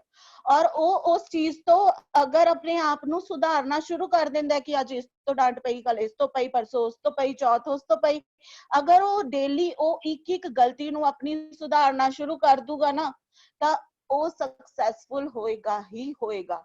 ਔਰ ਉਦੋਂ ਉਹਨੂੰ ਟੀਚਰ ਦੀ ਡਾਂਟ ਦਾ ਵੀ ਬੁਰਾ ਨਹੀਂ ਲੱਗਣਾ। ਇਸ ਕਰਕੇ ਜਦੋਂ ਦੋ ਚੀਜ਼ਾਂ ਤੋਂ ਟੀਚਰ ਫੇਲ ਹੋ ਜਾਂਦਾ ਹੈ, ਨਹੀਂ ਬੱਚਾ ਉਸ ਦੀ ਗੱਲ ਸਮਝਦਾ, ਤਾਂ ਤੀਸਰੀ ਜੋ ਵਿਧੀ ਹੈ ਸੁਧਾਰਕ ਅਨੁਸ਼ਾਸਨ, ਇਹਦੀ ਕੋਸ਼ਿਸ਼ ਕਰਦਾ, ਸੁਧਾਰਨ ਦੀ ਕੋਸ਼ਿਸ਼ ਕਰਦਾ, ਡਾਂਟ ਕੇ, ਪਨਿਸ਼ ਕਰਕੇ, ਹੈ ਨਾ। ਇਸ ਤਰ੍ਹਾਂ ਉਹ ਕੀ ਕਰਦਾ ਹੈ, ਬੱਚੇ ਨੂੰ, ਹੁਣ ਸਕੂਲ ਹੈ, ਸਪੋਜ਼ ਕਰੋ ਐਗਜ਼ਾਮਪਲ ਦਿੰਦੀ ਹਾਂ, ਸਕੂਲ ਹੈ, ਸਕੂਲ ਦੇ ਵਿੱਚ ਯੂਨੀਫਾਰਮ ਲੱਗੀ ਹੈ, ਆਇਡੈਂਟੀ ਕਾਰਡ ਲੱਗਾ, ਟਾਈ ਲੱਗੀ ਹੈ, ਬੂਟ ਲੱਗੇ ਹੈ ਨਾ, ਸਭ ਕੁਝ ਲੱਗਿਆ। ਕੀ ਕਰਦੇ, ਇੱਕ ਡਿਸਪਲਿਨ ਹੈ ਸਕੂਲ ਦਾ ਕਿ ਯੂਨੀਫਾਰਮ ਦੇ ਵਿੱਚ ਆਣਾ ਹੈ ਨਾ, ਡਿਸਪਲਿਨ ਹੈ ਇਹ ਸਕੂਲ ਦਾ। ਤੁਹਾਡੀ ਵੀ ਯੂਨੀਫਾਰਮਸ ਲੱਗੀਆਂ ਹੋਈਆਂ ITI ਵਾਲਿਆਂ ਦੀਆਂ। ਕਿਆ ਹੋਏਗਾ ਇਹਦੇ ਵਿੱਚ? ਪਹਿਲੇ ਦਿਨ ਤੁਹਾਨੂੰ ਕਿਹਾ ਜਾਊਗਾ ਕਿ ਕੱਲ ਆਪਣੀ ਡਿਸਪਲਿਨ, ਆਪਣੀ ਯੂਨੀਫਾਰਮ ਦੇ ਵਿੱਚ ਫੁੱਲੀ ਡਿਸਪਲਿਨ ਫੋਲੋ ਕਰਦੇ ਹੋਏ ਸਕੂਲ ਦੇ ਤੁਸੀਂ ਆਣਾ ਹੈ ਨਾ। ਤੁਹਾਨੂੰ ਦੱਸਿਆ ਜਾਊਗਾ ਪਹਿਲੇ ਦਿਨ ਕਿ ਅੱਜ ਤੁਹਾਨੂੰ ਮਾਫ ਕਰਦੇ ਆ, ਕੱਲ ਤੁਸੀਂ ਪ੍ਰੋਪਰ ਆਪਣੀ ਯੂਨੀਫਾਰਮ ਚ ਆਣਾ। ਫਿਰ ਤੁਹਾਨੂੰ ਕਲਾਸ ਵਿੱਚ ਟੀਚਰ ਵੀ ਇੱਕ ਵਾਰ ਕਹੂਗਾ ਕਿ ਤੁਹਾਡੀ ਜੋ ਤੁਹਾਨੂੰ ਪ੍ਰੇਅਰ ਵਿੱਚ ਬਾਹਰ ਕੱਢਿਆ ਸੀ, ਤੁਹਾਡੀ ਯੂਨੀਫਾਰਮ ਨਹੀਂ ਪਾਈ ਹੋਈ ਸੀਗੀ, ਤੁਸੀਂ ਕਿਉਂ ਨਹੀਂ ਪਾ ਕੇ ਆਏ, ਕੱਲ ਪਾ ਕੇ ਆਣਾ, ਹੈ ਨਾ। 2 ਵਿਧੀਆਂ ਅਪਣਾ ਲੀਆਂ। ਤੀਸਰੀ, ਜਦੋਂ ਤੁਸੀਂ ਅਗਲੇ ਦਿਨ ਫੇਰ ਨਹੀਂ ਪਾ ਕੇ ਆਂਦੇ, ਤਾਂ ਤੀਸਰੀ ਵਿਧੀ ਅਪਣਾਈ ਜਾਂਦੀ ਹੈ corrective discipline। ਉਹਦੇ ਵਿੱਚ ਕੀ ਹੋ ਜਾਂਦਾ, ਤੁਹਾਨੂੰ ਫਾਈਨ ਲੱਗ ਜਾਂਦਾ ਹੈ ਨਾ। ਟਾਈ ਨਹੀਂ ਪਾਈ, ਬੈਲਟ ਨਹੀਂ ਪਾਈ, 5 ਰੁਪਏ ਫਾਈਨ ਲਗਾਉਂਦੇ ਆ ਨਾ। ਫਾਈਨ ਕਾਦੇ ਵਾਸਤੇ ਲਗਾਉਂਦੇ ਆ? ਕਿਉਂਕਿ ਤੁਹਾਨੂੰ ਡਿਸਿਪਲਿਨ ਸਿਖਾਣਾ ਹੁੰਦਾ ਹੈ ਨਾ, ਇਸ ਲਈ ਤੁਹਾਨੂੰ ਫਾਈਨ। ਹੁਣ ਜਦੋਂ ਫਾਈਨ ਲੱਗ ਜਾਂਦਾ ਤੁਹਾਨੂੰ, ਤੁਸੀਂ ਜ਼ਬਰਦਸਤੀ ਯੂਨੀਫਾਰਮ ਪਾ ਕੇ ਆਣਾ ਸ਼ੁਰੂ ਕਰ ਦਿੰਦੇ ਹੋ ਕਿ ਨਹੀਂ ਬਈ ਕੱਲ ਤਾਂ ਫਾਈਨ ਲੱਗਾ ਸੀ, ਮੈਨੂੰ ਦੇਣਾ ਪਿਆ ਫਾਈਨ, ਹੁਣ ਅੱਜ ਵੀ ਮੈਂ ਯੂਨੀਫਾਰਮ ਨਹੀਂ ਪਾ ਕੇ ਜਾਊਂਗੀ ਤੇ ਮੈਨੂੰ ਅੱਜ ਵੀ ਫਾਈਨ ਦੇਣਾ ਪਊਗਾ। ਤਾਂ ਕੀ ਹੈ, ਯਾਨੀ ਕਿ ਇੱਕ ਜ਼ਬਰਦਸਤੀ ਤਰੀਕੇ ਦੇ ਨਾਲ ਤੁਹਾਡੇ ਕੋਲ ਡਿਸਿਪਲਿਨ ਮੇਨਟੇਨ ਕਰਵਾਏਗੀ। ਔਰ ਤੁਸੀਂ ਫਿਰ 2-3 ਦਿਨ ਉਹ ਜ਼ਬਰਦਸਤੀ ਵਾਲਾ ਡਿਸਿਪਲਿਨ ਮੰਨੂਗੇ ਨਾ, ਅਨੁਸ਼ਾਸਨ ਮੰਨੂਗੇ, 5ਵੇਂ ਦਿਨ, ਹਫਤੇ ਬਾਅਦ, 2 ਹਫਤੇ ਬਾਅਦ ਤੁਹਾਡੀ ਉਹ ਆਦਤ ਬਣ ਜਾਣੀ, ਹੈਬਿਟ ਬਣ ਜਾਣੀ। ਔਰ ਇਹ ਤਾਂ ਕਰਕੇ ਬਣਾਇਆ ਜਾਂਦਾ, ਠੀਕ ਹੈ। ਇਹ ਰੂਲਸ ਕਿਉਂ ਬਣਾਏ ਜਾਂਦੇ ਨੇ? ਇਸੇ ਕਰਕੇ ਬਣਾਏ ਜਾਂਦੇ। ਜੇ ਕੋਈ ਸਖਤੀ ਵੀ ਕਰਦਾ ਨਾ, ਇਹੀ ਰੀਜ਼ਨ ਹੁੰਦਾ ਉਹਦੇ ਪਿੱਛੇ, ਕਰਨ ਪਿੱਛੇ, ਕਿ ਤੁਸੀਂ ਉਸਨੂੰ ਆਪਣੀ ਜ਼ਿੰਦਗੀ 'ਚ ਅਪਲਾਈ ਕਰ ਦਿਓ ਔਰ ਕਾਮਯਾਬ ਹੋ ਜਾਓ। ਹੁਣ ਉਸ ਤੋਂ ਬਾਅਦ ਆਉਂਦੇ ਆ ਸੁਧਾਰਕ ਅਨੁਸ਼ਾਸਨ। ਹੁਣ ਸੁਧਾਰਕ ਅਨੁਸ਼ਾਸਨ ਵੀ 2 ਤਰ੍ਹਾਂ ਦੇ ਹੁੰਦੇ ਆ, ਠੀਕ ਹੈ। ਅਗਰ ਆਪਾਂ ਕਿਸੇ ਨੂੰ ਸੁਧਾਰ ਰਹੇ ਹਾਂ ਤਾਂ ਉਹਦੇ ਵੀ 2 ਤਰੀਕੇ ਆ। ਇੱਕ ਹੈਗਾ ਪੋਜ਼ਿਟਿਵ ਅਪਰੋਚ ਦੇ ਨਾਲ, ਇੱਕ ਹੈਗਾ ਨੈਗੇਟਿਵ ਅਪਰੋਚ ਦੇ ਨਾਲ, ਹੈ ਨਾ। ਹੁਣ ਪੋਜ਼ਿਟਿਵ, ਸਕਾਰਾਤਮਕ ਪਹੁੰਚ, ਪੋਜ਼ਿਟਿਵ ਅਪਰੋਚ ਕੀ ਹੈਗੀ ਆ? ਹੁਣ ਦੇਖੋ ਤੁਹਾਡੇ ਕੋਲ ਪਿਕਚਰ ਵੀ ਦਿਖਾਈ ਹੈ, ਇੱਕ ਜਗ੍ਹਾ ਕੀ ਲਿਖਿਆ ਹੋਇਆ, ਨੋ, ਔਰ ਬੰਦਾ ਉਦਾਸ ਬੈਠਾ ਹੋਇਆ, ਉਹ ਕੀ ਹੈ? ਨੈਗੇਟਿਵ। ਪੋਜ਼ਿਟਿਵ ਅਪਰੋਚ, ਮੈਂ ਕਰ ਸਕਦਾ, ਠੀਕ ਹੈ, ਮੈਂ ਕਰ ਸਕਦਾ ਹਾਂ। ਪੋਜ਼ਿਟਿਵ ਅਪਰੋਚ ਟੀਚਰ ਕੀ ਹੈ, 2 ਤਰ੍ਹਾਂ ਨਾਲ ਬੱਚੇ ਨੂੰ ਜਿਹੜਾ ਆਪਣਾ ਡਿਸਿਪਲਿਨ ਸਿਖਾਉਂਦਾ ਪੋਜ਼ਿਟਿਵ ਅਪਰੋਚ ਦੇ ਨਾਲ, ਕਿ ਬੱਚੇ ਤੂੰ ਅੱਜ ਨਹੀਂ ਨਾ ਕੀਤਾ, ਕੱਲ ਤੇਰੇ ਤੋਂ ਹੋਏਗਾ, ਕਰ, ਤੂੰ ਦੁਬਾਰਾ ਕਰ, ਹੈ ਨਾ। ਦੁਬਾਰਾ ਕਰ, ਦੁਬਾਰਾ ਕਰ, ਦੁਬਾਰਾ ਕਰ। ਕਿੰਨੀ ਵਾਰ ਉਹ ਤੁਹਾਡੇ ਕੋਲੋਂ ਇੱਕੋ ਕੰਮ ਕਰਵਾਏਗਾ ਔਰ ਤੁਹਾਨੂੰ ਹੌਸਲਾ ਦਿੰਦਾ ਰਹੂਗਾ ਕਿ ਨਹੀਂ ਬੱਚੇ ਤੇਰੇ ਤੋਂ ਹੋ ਸਕਦਾ, ਤੂੰ ਕਰ ਲੇਗਾ। ਤੁਹਾਨੂੰ ਲੱਗਦਾ ਕਿ ਨਹੀਂ ਮੈਡਮ ਮੇਰੇ ਕੋਲ ਟਫ ਆ, ਮੇਰੇ ਕੋਲ ਨਹੀਂ ਹੋ ਰਿਹਾ, ਅੱਜ ਨਾ ਨਹੀਂ ਮੈਂ ਕਰ ਸਕਦੀ, ਮੈਨੂੰ ਤਾਂ ਜੀ ਛੱਡ ਦਿਓ ਤੁਸੀਂ। ਪਰ ਟੀਚਰ ਤੁਹਾਨੂੰ ਇੱਕ ਪੋਜ਼ਿਟਿਵ ਅਪਰੋਚ ਦਿੰਦਾ ਕਿ ਨਹੀਂ ਬੱਚੇ ਕਰ, ਤੂੰ ਕਰ ਸਕਦਾ। ਇੱਕ ਪੋਜ਼ਿਟਿਵ ਵਿਲ ਹੁੰਦੀ ਹੈ ਟੀਚਰ ਦੀ ਤੁਹਾਡੇ ਪਿੱਛੇ, ਹੈ ਨਾ। ਪੋਜ਼ਿਟਿਵ ਵਿਲ ਕਾਦੇ ਲਈ? ਤੁਹਾਨੂੰ ਇੱਕ ਸਕਸੈਸਫੁਲ ਰਸਤਾ ਦਿਖਾਉਣ ਲਈ ਉਹ ਪੋਜ਼ਿਟਿਵ ਤਰੀਕਾ ਅਪਣਾਉਂਦਾ ਹੈ ਕਿ ਨਹੀਂ ਬੱਚੇ ਨੂੰ ਮੈਂ ਇਹ ਕੰਮ ਕਰਵਾਉਣਾ ਹੈ ਔਰ ਬੱਚੇ ਨੂੰ ਕੀ ਹੈ, ਸਿਖਾਉਣਾ ਹੈ, ਇਹਦੀ ਜ਼ਿੰਦਗੀ ਵਿੱਚ ਜ਼ਰੂਰੀ ਹੈ ਨਾ। ਸਭ ਤੋਂ ਪਹਿਲਾਂ ਕੀ ਹੈ? Positive approach. ਹੁਣ ਨੈਗੇਟਿਵ ਅਪਰੋਚ ਕੀ ਹੈਗੀ ਹੈ? ਨੈਗੇਟਿਵ ਅਪਰੋਚ ਹੈਗੀ ਹੈ ਜਦੋਂ ਉਹਨੂੰ ਡਾਂਟਦਾ ਹੈ, ਮਜਬੂਰ ਕਰਦਾ ਹੈ, ਨਿਯਮ ਨੂੰ ਫੋਲੋ ਕਰਨ ਲਈ ਮਜਬੂਰ ਕਰਦਾ ਹੈ, ਉਹ ਕੀ ਹੁੰਦੀ ਹੈ? Negative approach. ਔਰ ਉਹ ਉਦੋਂ ਕੰਮ ਕੀਤੀ ਜਾਂਦੀ ਹੈ, ਨੈਗੇਟਿਵ ਅਪਰੋਚ ਉਦੋਂ ਲਈ ਜਾਂਦੀ ਹੈ ਜਦੋਂ ਕਿ ਅਸੀਂ ਪੋਜ਼ਿਟਿਵ ਅਪਰੋਚ ਨੂੰ ਅਪਲਾਈ ਨਹੀਂ ਕਰ ਪਾਉਂਦੇ, ਹੈ ਨਾ। ਇੱਕ ਪੋਜ਼ਿਟਿਵ ਅਪਰੋਚ ਨੂੰ ਅਪਲਾਈ ਬੱਚੇ ਉੱਪਰ ਕਰਨ ਲਈ ਟੀਚਰ ਫੇਲ ਹੋ ਜਾਂਦਾ ਹੈ, ਅਨਸਕਸੈਸਫੁਲ ਹੋ ਜਾਂਦਾ ਹੈ। ਬੱਚਾ ਨਹੀਂ, ਜ਼ਿਆਦਾ ਵਿਗੜਿਆ ਹੋਇਆ, ਨਹੀਂ ਪੋਜ਼ਿਟਿਵਲੀ ਗੱਲ ਸਮਝਦਾ, ਨਹੀਂ ਉਹਦੇ ਪਿਆਰ ਨਾਲ ਗੱਲ ਸਮਝਦਾ, ਫਿਰ ਟੀਚਰ ਕੋਲ ਨੈਗੇਟਿਵ ਅਪਰੋਚ ਦਾ ਸਹਾਰਾ ਹੁੰਦਾ ਹੈ ਨਾ। ਨੈਗੇਟਿਵ ਅਪਰੋਚ ਕੀ ਹੁੰਦੀ ਹੈ? ਉਹਨੂੰ ਚੇਤਾਵਨੀ ਦੇਣਾ, ਅਲਰਟ ਕਰਨਾ। ਹੁਣ ਕਲਾਸ ਵਿੱਚ ਤੁਹਾਡੇ ਟੀਚਰ ਆ, ਜਦੋਂ ਤੁਸੀਂ ਨਹੀਂ ਕੰਮ ਕਰਦੇ ਉਹ ਤੁਹਾਨੂੰ ਚੇਤਾਵਨੀ ਦਿੰਦੇ ਆ ਕਿ ਮੈਂ ਤੇਰੇ ਘਰ ਫੋਨ ਕਰਕੇ ਦੱਸੂਗੀ ਕਿ ਤੂੰ ਕੰਮ ਨਹੀਂ ਕੀਤਾ, ਹੈ ਨਾ। ਏਦਾਂ ਕਰਦੇ ਆ ਨਾ ਟੀਚਰ ਆਪਣੇ। ਉਹ ਕੀ ਹੁੰਦਾ? ਇੱਕ ਨੈਗੇਟਿਵ ਅਪਰੋਚ। ਜਦੋਂ ਕਲਾਸ ਵਿੱਚ ਟੀਚਰ ਤੁਹਾਡੇ ਉੱਪਰ ਪੋਜ਼ਿਟਿਵ ਅਪਰੋਚ ਅਪਲਾਈ ਕਰ ਕਰਕੇ ਥੱਕ ਜਾਂਦਾ ਔਰ ਤੁਸੀਂ ਉਹਦੀ ਗੱਲ ਨਹੀਂ ਸਮਝਦੇ ਤਾਂ ਉਹ ਕੀ ਕਰਦਾ? ਨੈਗੇਟਿਵ ਅਪਰੋਚ ਦਾ ਸਹਾਰਾ ਲੈਂਦਾ, ਜਾਂ ਫਿਰ ਤੁਹਾਨੂੰ ਪਨਿਸ਼ ਕਰਦਾ ਹੈ। ਪਨਿਸ਼ਮੈਂਟ ਇਹ ਨਹੀਂ ਕਿ ਤੁਹਾਨੂੰ ਮਾਰਨ ਕੁੱਟਣ ਲੱਗ ਜਾਂਦਾ, ਪਨਿਸ਼ਮੈਂਟ ਤੁਹਾਡੇ ਤੋਂ ਉਹ ਪਨਿਸ਼ਮੈਂਟ ਦੇ ਤੌਰ ਤੇ ਕੋਈ ਕੰਮ ਕਰਵਾਉਂਦਾ ਹੈ, है ना, ਉਹਨੂੰ ਕਹਿੰਦਾ ਕਿ ਅੱਜ ਤੇਰੀ ਇਹ ਸਜ਼ਾ ਕਿ ਅੱਜ ਮੈਂ ਤੈਨੂੰ ਲੰਚ ਨਹੀਂ ਕਰਨ ਦੇਣਾ, ਅੱਜ ਤੇਰੀ ਇਹ ਸਜ਼ਾ ਕਿ ਅੱਜ ਤੈਨੂੰ ਛੁੱਟੀ ਲੇਟ ਹੋਏਗੀ, ਅੱਜ ਤੇਰੀ ਇਹ ਸਜ਼ਾ ਹੈ ਕਿ ਅੱਜ ਤੂੰ ਮੇਰੇ ਕੋਲ ਬੈਠੇਗੀ, ਅੱਜ ਸਾਰਾ ਦਿਨ ਮੇਰੇ ਕੋਲ ਬੈਠੀ। ਇਹ ਕੀ ਹੈ, ਇਹ ਜਦੋਂ ਉਹ ਅਪਲਾਈ ਕਰਦਾ ਹੈ, ਜਦੋਂ ਪੋਜ਼ਿਟਿਵ ਅਪਰੋਚ ਤੋਂ ਉਹ ਹਾਰ ਜਾਂਦਾ ਹੈ, ਨਹੀਂ ਬੱਚਾ ਅਪਲਾਈ ਕਰ ਰਿਹਾ, ਨਹੀਂ ਉਹਨੂੰ ਸੁਣ ਰਿਹਾ, ਫਿਰ ਉਹ ਨੈਗੇਟਿਵ ਅਪਰੋਚ ਨੂੰ ਅਪਲਾਈ ਕਰਦੇ ਹੋਏ ਬੱਚੇ ਨੂੰ ਡਿਸਿਪਲਿਨ ਦੀ ਲਾਈਨ ਤੇ ਲੈ ਕੇ ਆਉਂਦਾ। ਉਸ ਤੋਂ ਬਾਅਦ ਆਉਂਦੇ ਹੈ ਚੰਗੇ ਅਨੁਸ਼ਾਸਨ ਦੀਆਂ ਵਿਸ਼ੇਸ਼ਤਾਵਾਂ। ਹੁਣ ਕੀ ਵਿਸ਼ੇਸ਼ਤਾਵਾਂ ਹੈ, ਦੇਖੋ ਤੁਹਾਡੇ ਕੋਲ ਪਿਕਚਰ ਇੰਨੀ ਸੋਹਣੀ ਦਿਖਾਈ ਹੈ ਕਿ ਅਗਰ ਡਿਸਿਪਲਿਨ ਮੇਨਟੇਨ ਕਰੋਗੇ ਤਾਂ ਹਰ ਮੁਸ਼ਕਿਲ ਨੂੰ ਪਾਰ ਕਰਦੇ ਹੋਏ ਗੋਲ ਤੇ ਪਹੁੰਚ ਜਾਓਗੇ, ਆਪਣੇ ਟੀਚੇ ਤੇ ਪਹੁੰਚ ਜਾਓਗੇ। ਜ਼ਰੂਰੀ ਨਹੀਂ ਕਿ ਕਿਸੇ ਦਾ ਕੋਈ ਸੁਪਨਾ ਨਹੀਂ, ਬਹੁਤ ਬੱਚੇ ਹੁੰਦੇ ਜਿਨ੍ਹਾਂ ਦੇ ਸੁਪਨੇ ਹੁੰਦੇ ਆ, ਗੋਲਸ ਹੁੰਦੇ ਆ, ਔਰ ਉਹਨਾਂ ਤੱਕ ਪਹੁੰਚਣ ਲਈ ਉਹਨਾਂ ਨੂੰ ਡਿਸਿਪਲਿਨ, ਦੇਖੋ ਡਿਸਿਪਲਿਨ ਨੇ ਕਿੰਨਾ ਵੱਡਾ ਆਪਣਾ ਰਸਤਾ ਕਵਰ ਕਰ ਲਿਆ, ਕਿੰਨਾ ਵੱਡਾ ਗੈਪ ਸੀ, ਅੱਧਾ ਗੈਪ ਡਿਸਿਪਲਿਨ ਨੇ ਕਵਰ ਕਰ ਲਿਆ ਔਰ ਉਹ ਆਪਣੇ ਗੋਲ ਤੱਕ ਆਸਾਨੀ ਨਾਲ ਪਹੁੰਚ ਗਿਆ। ਹੁਣ ਕੀ ਵਿਸ਼ੇਸ਼ਤਾਵਾਂ ਇਹਦੀਆਂ, ਅੰਦਰੂਨੀ ਅਤੇ ਸਵੈ ਪ੍ਰੇਰਿਤ, ਯਾਨੀ ਕਿ ਅੰਦਰੋਂ ਹੀ ਹੁੰਦੀ ਹੈ, ਸਵੈ ਪ੍ਰੇਰਿਤ ਹੁੰਦਾ ਬੱਚਾ ਡਿਸਿਪਲਿਨ ਮੇਨਟੇਨ ਕਰਨ ਲਈ, ਅੰਦਰੋਂ ਉਹਦੇ ਭਾਵਨਾ ਹੁੰਦੀ ਹੈ ਕਿ ਨਹੀਂ ਮੈਂ ਫੋਲੋ ਕਰਨਾ। ਹੁਣ ਕਈ ਬੱਚੇ ਅਸੀਂ ਦੇਖਿਆ ਬਹੁਤ ਜ਼ਿਆਦਾ ਡਿਸਿਪਲਿਨ ਹੁੰਦੇ ਆ, है ना, बहुत ज्यादा सेंस ਹੁੰਦੀ ਆ ਬੋਲਣ ਦੀ, ਰਹਿਣ ਦੀ, ਉੱਠਣ ਦੀ, ਬੈਠਣ ਦੀ, ਰਿਸਪੈਕਟ ਕਰਨ ਦੀ, ਕੀ ਹੁੰਦੀ ਆ ਉਹਦੇ ਅੰਦਰੋਂ ਹੀ ਹੁੰਦੀ ਆ। ਔਰ ਕੁਝ ਬੱਚੇ ਦੇਖੇ ਨੇ ਜੋ ਪਰਵਾਹ ਹੀ ਨਹੀਂ ਕਰਦੇ, ਪਰਵਾਹ ਹੀ ਨਹੀਂ ਕਰਦੇ ਕਿਆ ਹੋ ਰਿਹਾ ਕਿਆ ਨਹੀਂ, ਯਾਨੀ ਕਿ ਉਹਨਾਂ ਦਾ ਅੰਦਰ ਜਿਹੜਾ ਵਿਲ ਪਾਵਰ ਆ ਸਟਰੋਂਗ ਨਹੀਂ ਹੈਗੀ, ਕਮਜ਼ੋਰ ਹੈ, ਜਿਹਨੂੰ ਸਟਰੋਂਗ ਕਰਨ ਦੀ ਲੋੜ ਹੈ। ਫਿਰ ਉਸ ਤੋਂ ਬਾਅਦ ਰਚਨਾਤਮਕ, ਤੁਸੀਂ ਰਚਨਾਤਮਕ ਹੋਣੇ ਚਾਹੀਦੇ, ਤੁਹਾਡੇ ਥਾਟਸ, ਇਮੈਜੀਨੇਸ਼ਨ ਰਚਨਾਤਮਕ ਹੋਣੀਆਂ ਚਾਹੀਦੀਆਂ ਨੇ, ਕ੍ਰੀਏਟੀਵਿਟੀ ਜਿਹਦੇ ਵਿੱਚ ਭਰੀ ਹੋਈ ਹੋਵੇ, ਸੋਚ ਸਹੀ ਹੋਵੇ, ਜਿਸ ਦੇ ਨਾਲ ਤੁਸੀਂ ਕੀ ਹੈ ਆਪਣੀ ਅਨੁਸ਼ਾਸਨ ਦੇ ਨਾਲ ਆਪਣੇ ਗੋਲਸ, ਆਪਣੇ ਟੀਚੇ, ਆਪਣੇ ਹਰ ਇੱਕ ਮਕਸਦ ਵਿੱਚ ਕਾਮਯਾਬ ਖੁਦ ਨੂੰ ਕਰਨਾ ਹੈ।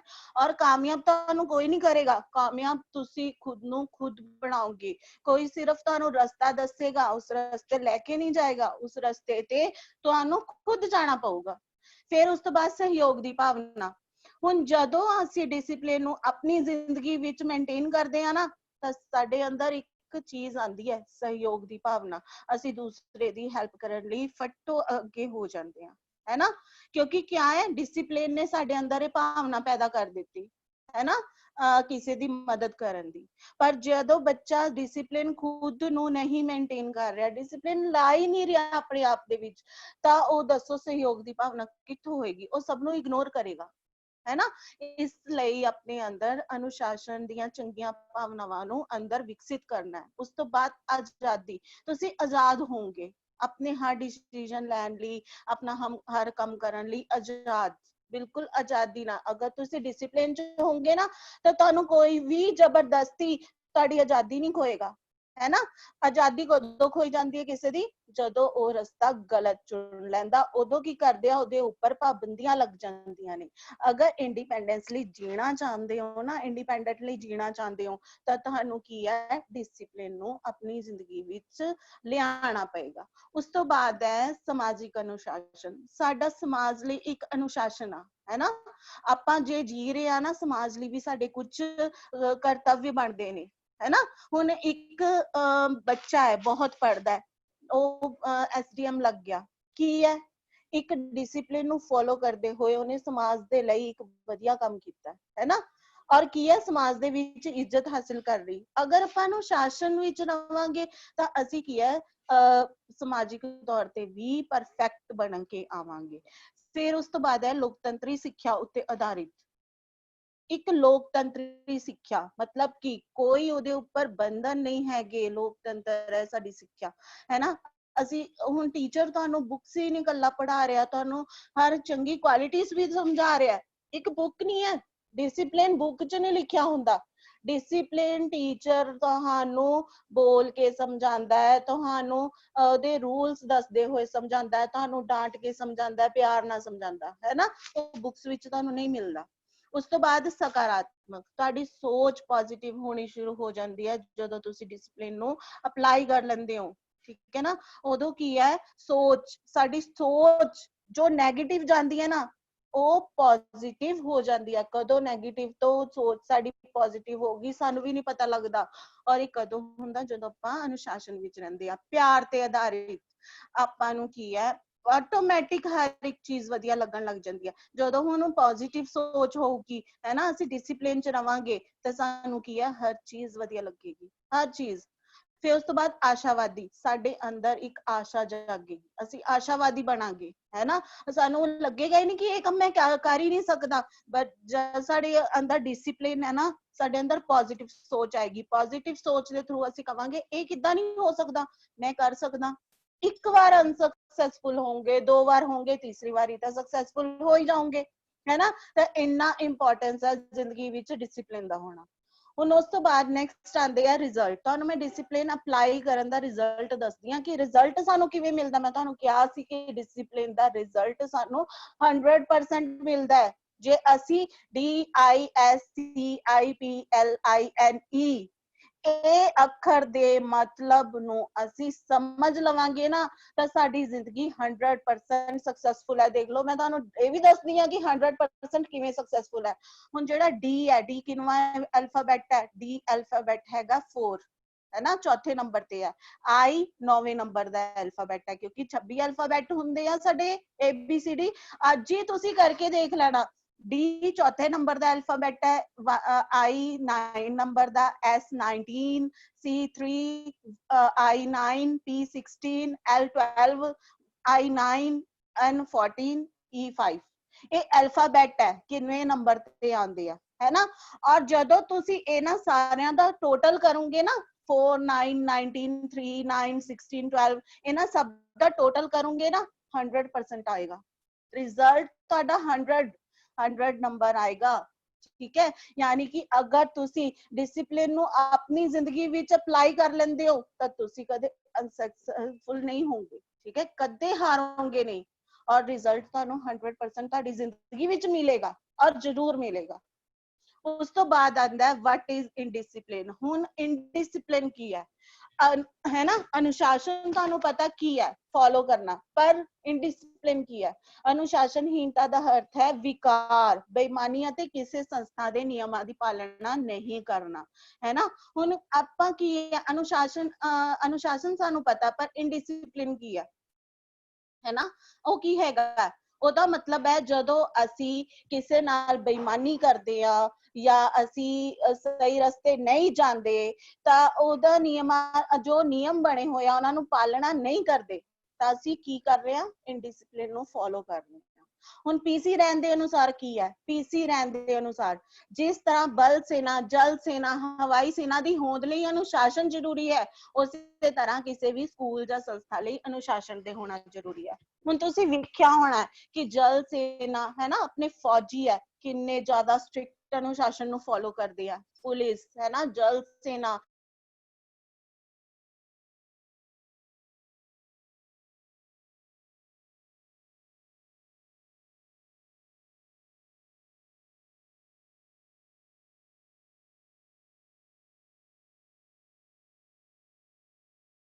ਇੰਨੇ ਡਿਸਿਪਲਿਨ ਨੂੰ ਫੋਲੋ ਕਰਦੇ ਹੋਏ ਉੱਥੇ ਪਹੁੰਚੇ ਆ। ਯਾਨੀ ਕਿ ਉਹਨਾਂ ਦੀ ਤਰੱਕੀ ਪਿੱਛੇ ਕਿੰਨੀ ਜ਼ਿਆਦਾ ਸਕਸੈਸ ਹੈ ਨਾ। ਔਰ ਕਿੰਨਾ ਡਿਸਿਪਲਿਨ, ਉਹਨਾਂ ਕਿੰਨਾ ਟਫ ਹੁੰਦਾ, ਫੌਜੀਆਂ ਦਾ ਡਿਸਿਪਲਿਨ ਮੇਨਟੇਨ ਕਰਨਾ ਕਿੰਨਾ ਟਫ ਹੁੰਦਾ ਹੈ ਨਾ। ਆਪਾਂ ਵੀ ਸੁਣਦੇ ਆ, ਦੇਖਦੇ ਆ, ਪਤਾ ਹੁੰਦਾ ਸਾਨੂੰ ਕਿ ਉਹਨਾਂ ਦਾ ਡਿਸਿਪਲਿਨ। ਜਦ ਉਹ ਉਸ ਡਿਸਿਪਲਿਨ ਨੂੰ ਫੋਲੋ ਕਰਦੇ ਹੋਏ ਜ਼ਿੰਦਗੀ 'ਚ ਕੁਝ ਹਾਸਿਲ ਕਰ ਲੈਂਦੇ ਆ, ਤਾਂ ਅਸੀਂ ਵੀ ਤਾਂ ਹਾਸਿਲ ਕਰ ਸਕਦੇ ਆ ਨਾ। ਫਿਰ ਅਸੀਂ ਇਨਡਿਸਿਪਲਿਨ ਵਾਲਾ ਰਸਤਾ ਕਿਉਂ ਅਪਣਾਣਾ? ਅਸੀਂ ਡਿਸਿਪਲਿਨ ਵਾਲਾ ਅਪਣਾਵਾਂਗੇ, ਖੁਦ ਵੀ ਕਾਮਯਾਬ ਹੋਵਾਂਗੇ, ਪੈਰੈਂਟਸ ਨੂੰ ਪ੍ਰਾਊਡ ਫੀਲ ਕਰਾਵਾਂਗੇ, ਔਰ ਸਮਾਜ ਵਿੱਚ ਵੀ ਆਪਣਾ ਨਾਮ ਕਮਾਵਾਂਗੇ।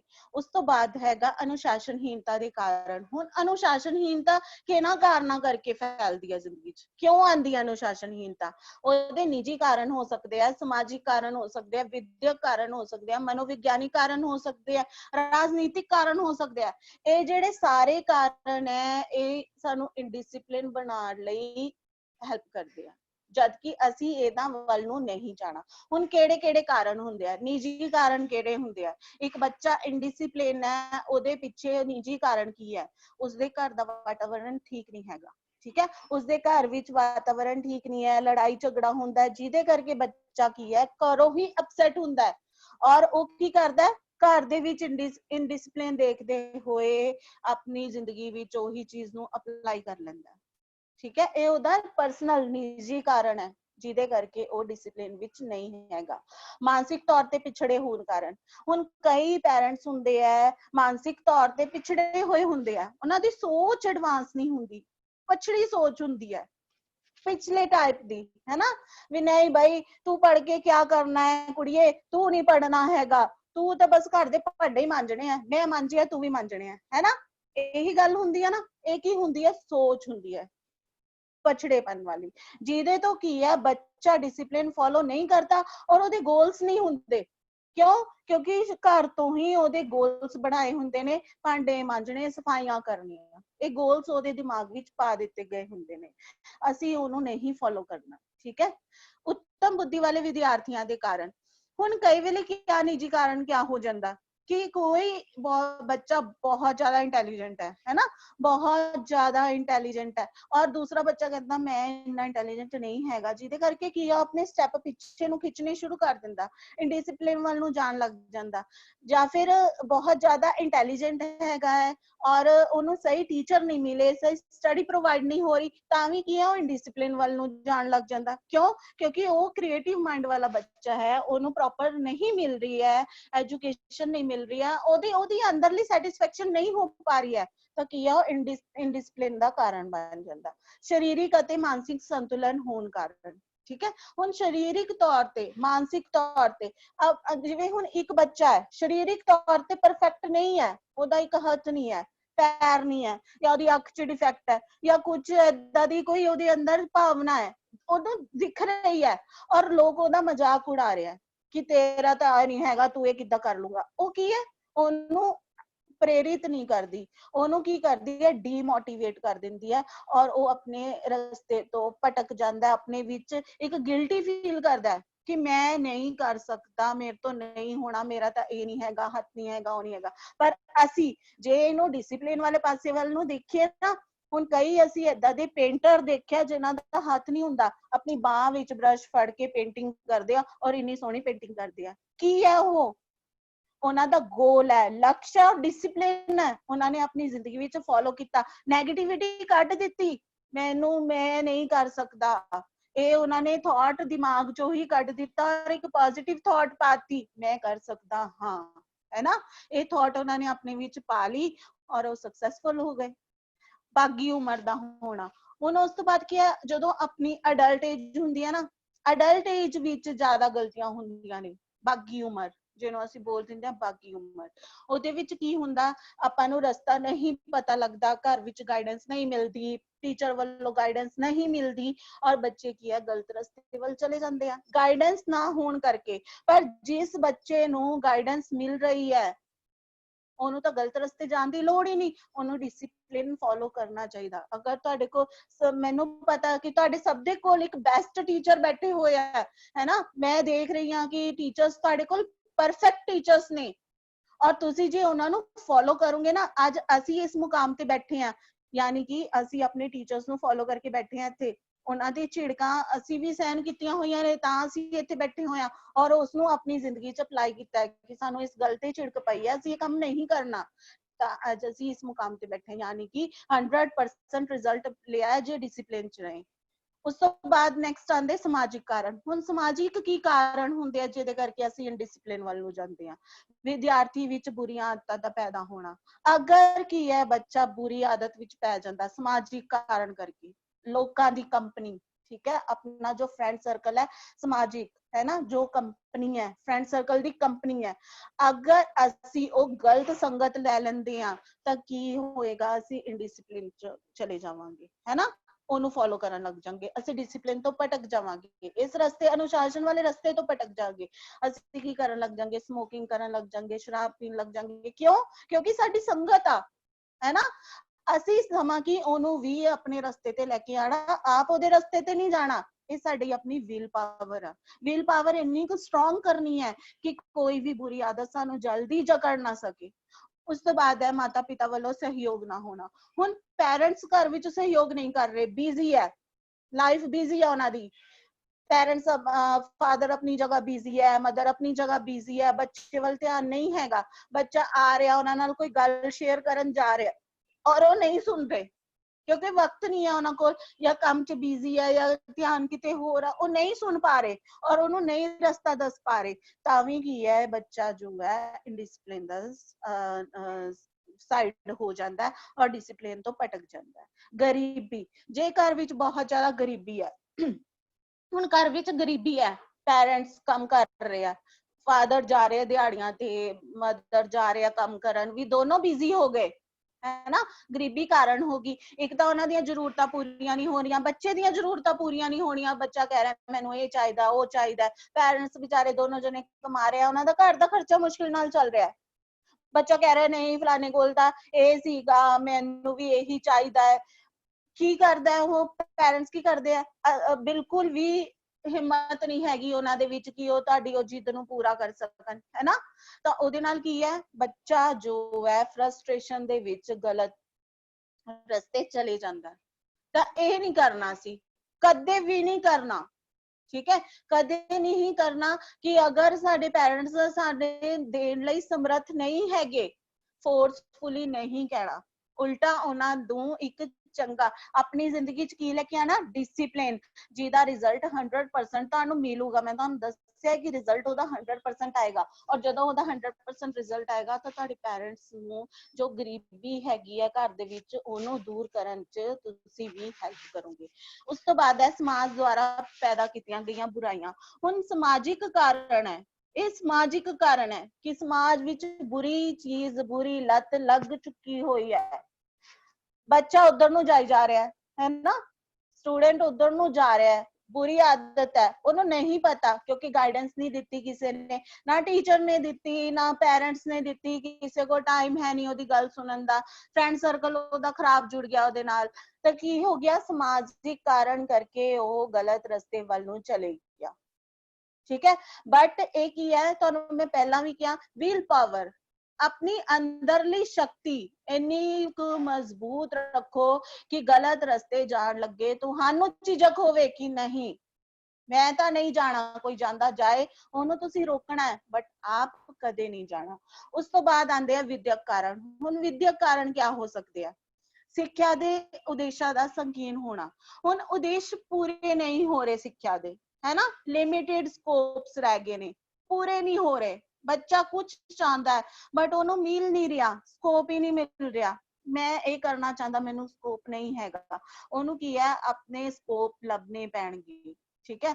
ਆਪਣੇ ਟੀਚਰਸ ਨਾਲ, ਆਪਣੇ ਪੈਰੈਂਟਸ ਨਾਲ ਦੱਸਣਾ ਪਏਗਾ ਕਿ ਮੇਰੀ ਤਾਂ ਥਾਟ ਇਹ ਹੈਗੀ ਹੈ, ਮੈਂ ਇੱਧਰ ਨੂੰ ਜਾਣਾ ਚਾਹੁੰਦਾ ਆ, ਮੇਰਾ ਗੋਲ ਇਹ ਹੈਗਾ, ਮੈਂ ਇਹ ਕਰਨਾ ਚਾਹੁੰਦਾ, ਮੇਰਾ ਇੰਟਰਸਟ ਇੱਧਰ ਨੂੰ ਹੈਗਾ, ਮੈਨੂੰ ਤੁਸੀਂ ਗਾਈਡ ਕਰੋ ਕਿ ਮੈਂ ਕੀ ਕਰਾਂ, है ना। फिर उस तो बाद है गया दोषपूर्ण पाठक्रम। जद साडे लैसन्स दे विच सही सब्जेक्ट नहीं हैगे, है ना, दोषपूर्ण साडे पाठक्रम आ, ਉਹਦੇ ਵਿੱਚ ਤੁਹਾਨੂੰ ਨਹੀਂ ਕੁਝ ਨੌਲੇਜ ਵਾਲੀਆਂ ਗੱਲਾਂ ਮਿਲ ਰਹੀਆਂ, ਨਹੀਂ ਕੁਝ ਏਦਾਂ ਦੀਆਂ ਚੀਜ਼ਾਂ ਮਿਲ ਰਹੀਆਂ, ਉਹ ਕੀ ਹੈ, ਇੱਕ ਵਿਦਿਅਕ ਕਾਰਨ ਹੋ ਸਕਦਾ ਬੱਚੇ ਦੇ ਇਨਡਿਸਪਲਿਨ ਹੋਣ ਦਾ। ਫਿਰ ਉਸ ਤੋਂ ਹੈ ਦੋਸ਼ਪੂਰਨ ਸਿੱਖਿਆ ਵਿਧੀਆਂ। ਅਗਰ ਸਹੀ ਟੈਕਨੀਕ ਨਹੀਂ ਹੈਗੀ ਸਟੱਡੀ ਕਰਵਾਉਣ ਦੀ, ਡਿਸਿਪਲਿਨ ਮੇਨਟੇਨ ਕਰਵਾਉਣ ਦੀ, ਟੈਕਨੀਕ ਸਹੀ ਨਹੀਂ ਯੂਜ਼ ਹੋ ਰਹੀ, ਤਾਂ ਵੀ ਕੀ ਹੈ, ਇਨਡਿਸਿਪਲਿਨ ਕ੍ਰੀਏਟ ਹੋ ਸਕਦਾ ਹੈ।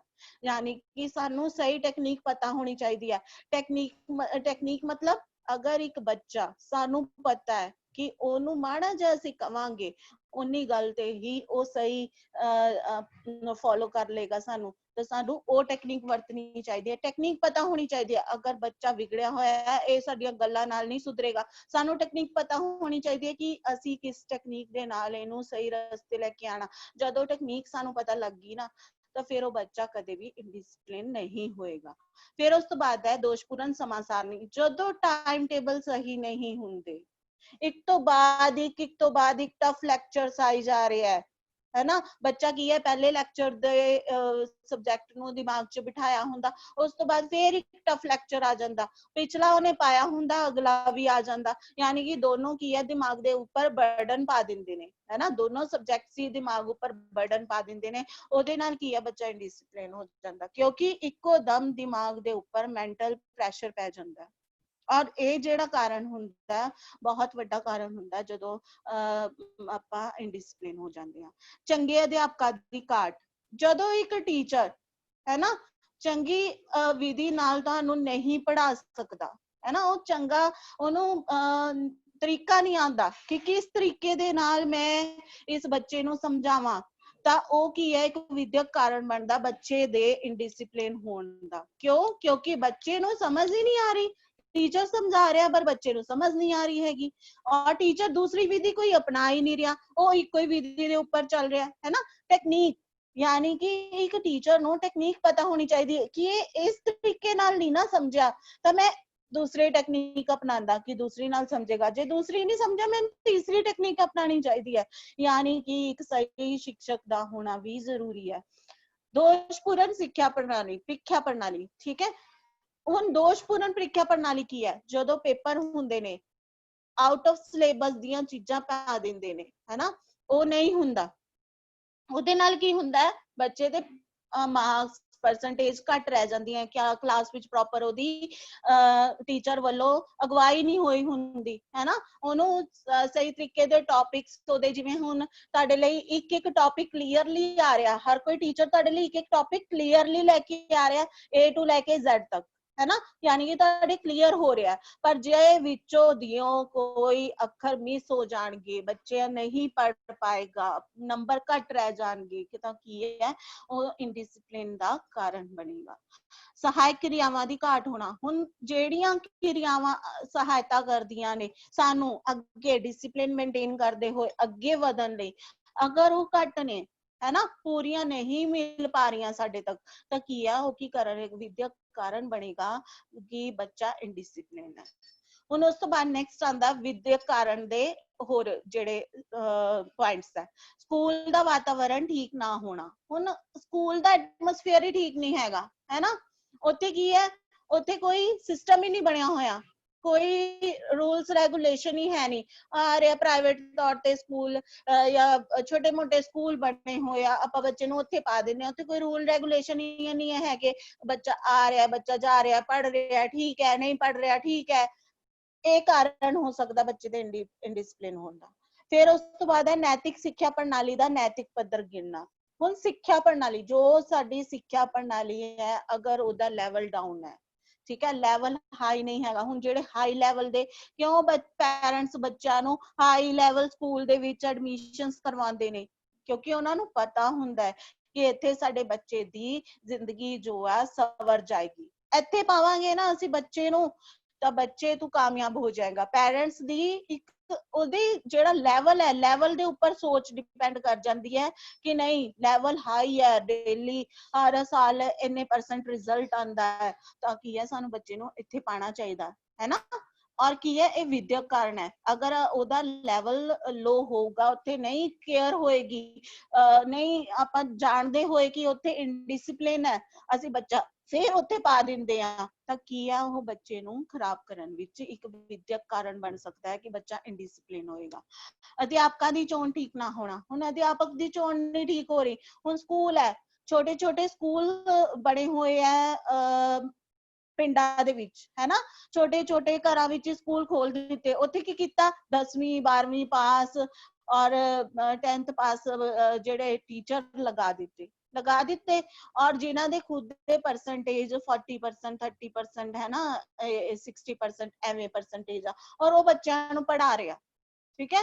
ਔਰ ਪੜ੍ਹਾ ਰਿਹਾ, ਉਹ ਗਾਈਡ ਖੋਲਦੇ ਆ, ਬੁੱਕ ਖੋਲਦੇ ਆ, ਬੁੱਕ ਤੋਂ ਪੜ੍ਹੀ ਜਾ ਰਿਹਾ ਔਰ ਬੱਚੇ ਨੂੰ ਪੜ੍ਹਾਈ ਜਾ ਰਹੇ, ਸਮਝਾ ਰਹੇ ਨਹੀਂ, ਕਿਉਂਕਿ ਉਹਨਾਂ ਨੂੰ ਖੁਦ ਨਹੀਂ ਪਤਾ ਹੈਗਾ। ਤੇ ਇਹ ਕੀ ਹੈ, ਇੱਕ ਬੱਚੇ ਦੇ ਇਨਡਿਸਿਪਲਿਨ ਹੋਣ ਦਾ ਵੀ ਕਾਰਨ ਬਣ ਜਾਂਦਾ ਹੈ ਕਿ ਜਦੋਂ ਟੀਚਰ ਠੀਕ ਪੁਆਇੰਟ ਨਹੀਂ ਹੁੰਦੇ ਔਰ ਉਹਨਾਂ ਨੂੰ ਇੰਨੀ ਨੌਲੇਜ ਨਹੀਂ ਹੁੰਦੀ ਔਰ ਉਹ ਪੜ੍ਹਾਉਣਾ ਸ਼ੁਰੂ ਕਰ ਦਿੰਦੇ ਨੇ, ਇਹਦਾ ਕੀ ਹੈ, ਬੱਚੇ ਦੀ ਸੈਟਿਸਫੈਕਸ਼ਨ ਨਹੀਂ ਹੁੰਦੀ ਮਨ ਦੀ, ਤਾਂ ਕੀ ਹੁੰਦਾ ਹੈ, ਬੱਚਾ ਇਨਡਿਸਿਪਲਿਨ ਹੋ ਜਾਂਦਾ। ਯੋਗ ਅਗਵਾਈ ਨਾ ਹੋਣਾ, ਜਦੋਂ ਆਪਾਂ ਬੱਚੇ ਨੂੰ ਪ੍ਰੋਪਰ ਅਗਵਾਈ ਨਹੀਂ ਕਰ ਰਹੇ ਉਹਦੀ, ਹੈ ਨਾ, ਪ੍ਰੋਪਰ ਅਗਵਾਈ ਨਹੀਂ ਹੋ ਰਹੀ ਬੱਚੇ ਦੀ, ਔਰ ਅਸੀਂ ਕੀ ਹੈ ਉਹਨੂੰ ਅੱਧ ਵਿਚਾਲੇ ਛੱਡ ਦਿੱਤਾ, ਉਹਨੂੰ ਪ੍ਰੋਪਰ ਰਸਤਾ ਦੱਸਿਆ ਹੀ ਨਹੀਂ।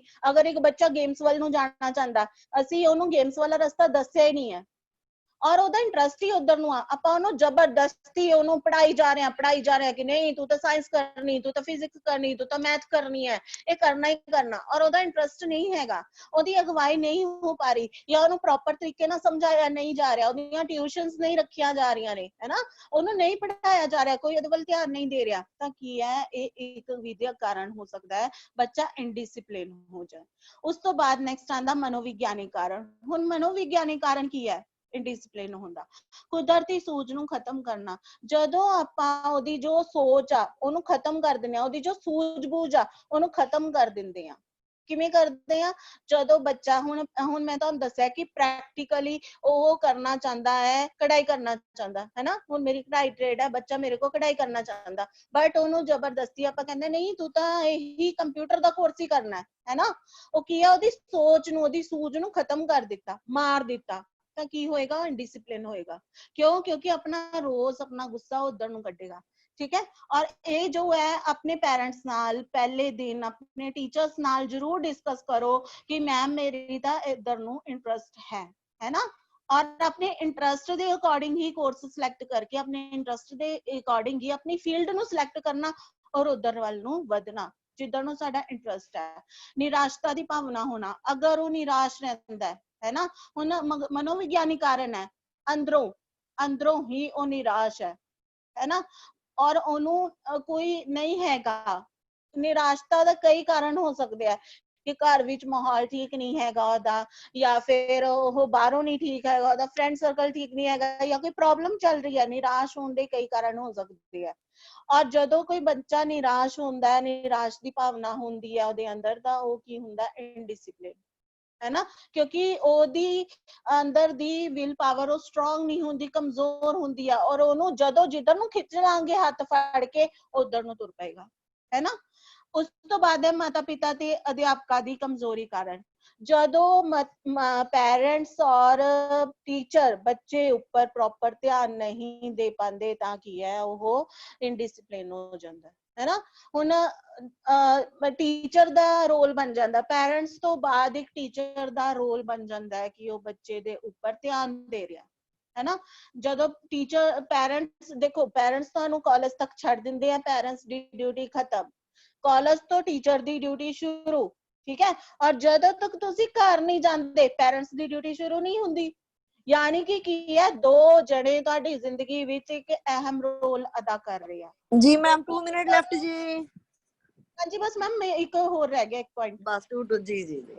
ਹਾਂਜੀ, ਕਠੋਰ ਵਤੀਰਾ ਹੋਣ ਦੇ ਕਾਰਨ। ਜਦੋਂ ਅਸੀਂ ਕਠੋਰ ਵਤੀਰਾ ਵਰਤ ਲੈਂਦੇ ਆ, ਜਦੋਂ ਅਸੀਂ ਸਟ੍ਰਿਕਟ ਹੋ ਜਾਂਦੇ ਆ ਬੱਚੇ ਦੇ ਨਾਲ, ਬੱਚਾ ਚਾਹੁੰਦਾ ਪਿਆਰ ਨਾਲ ਸਿੱਧਾ ਹੋਣਾ ਜਾਂ ਪਿਆਰ ਨਾਲ ਸਹੀ ਰਸਤੇ ਜਾਣਾ, ਬਟ ਅਸੀਂ ਉਹਦੇ ਨਾਲ ਕੀ ਹੈ ਇੱਕ ਕਠੋਰ ਇੱਕ ਮਤਲਬ ਕਿ ਪਨਿਸ਼ਮੈਂਟ ਦਾ ਸਹਾਰਾ ਲੈ ਲੈਂਦੇ ਆ, ਜਦ ਕਿ ਉਹ ਬੱਚਾ ਪਿਆਰ ਨਾਲ ਹੀ ਸਹੀ ਰਸਤੇ ਜਾਣ ਵਾਲਾ ਹੁੰਦਾ, ਤਾਂ ਵੀ ਕੀ ਹੈ ਉਹ ਇਨਡਿਸਿਪਲਿਨ ਦਾ ਕਾਰਨ ਬਣ ਜਾਂਦਾ। ਹੁਣ ਉਸ ਤੋਂ ਬਾਅਦ ਆਂਦਾ ਰਾਜਨੀਤਿਕ ਕਾਰਨ। ਹੁਣ ਰਾਜਨੀਤਿਕ ਕਾਰਨ ਕੀ ਹੈਗੇ ਆ?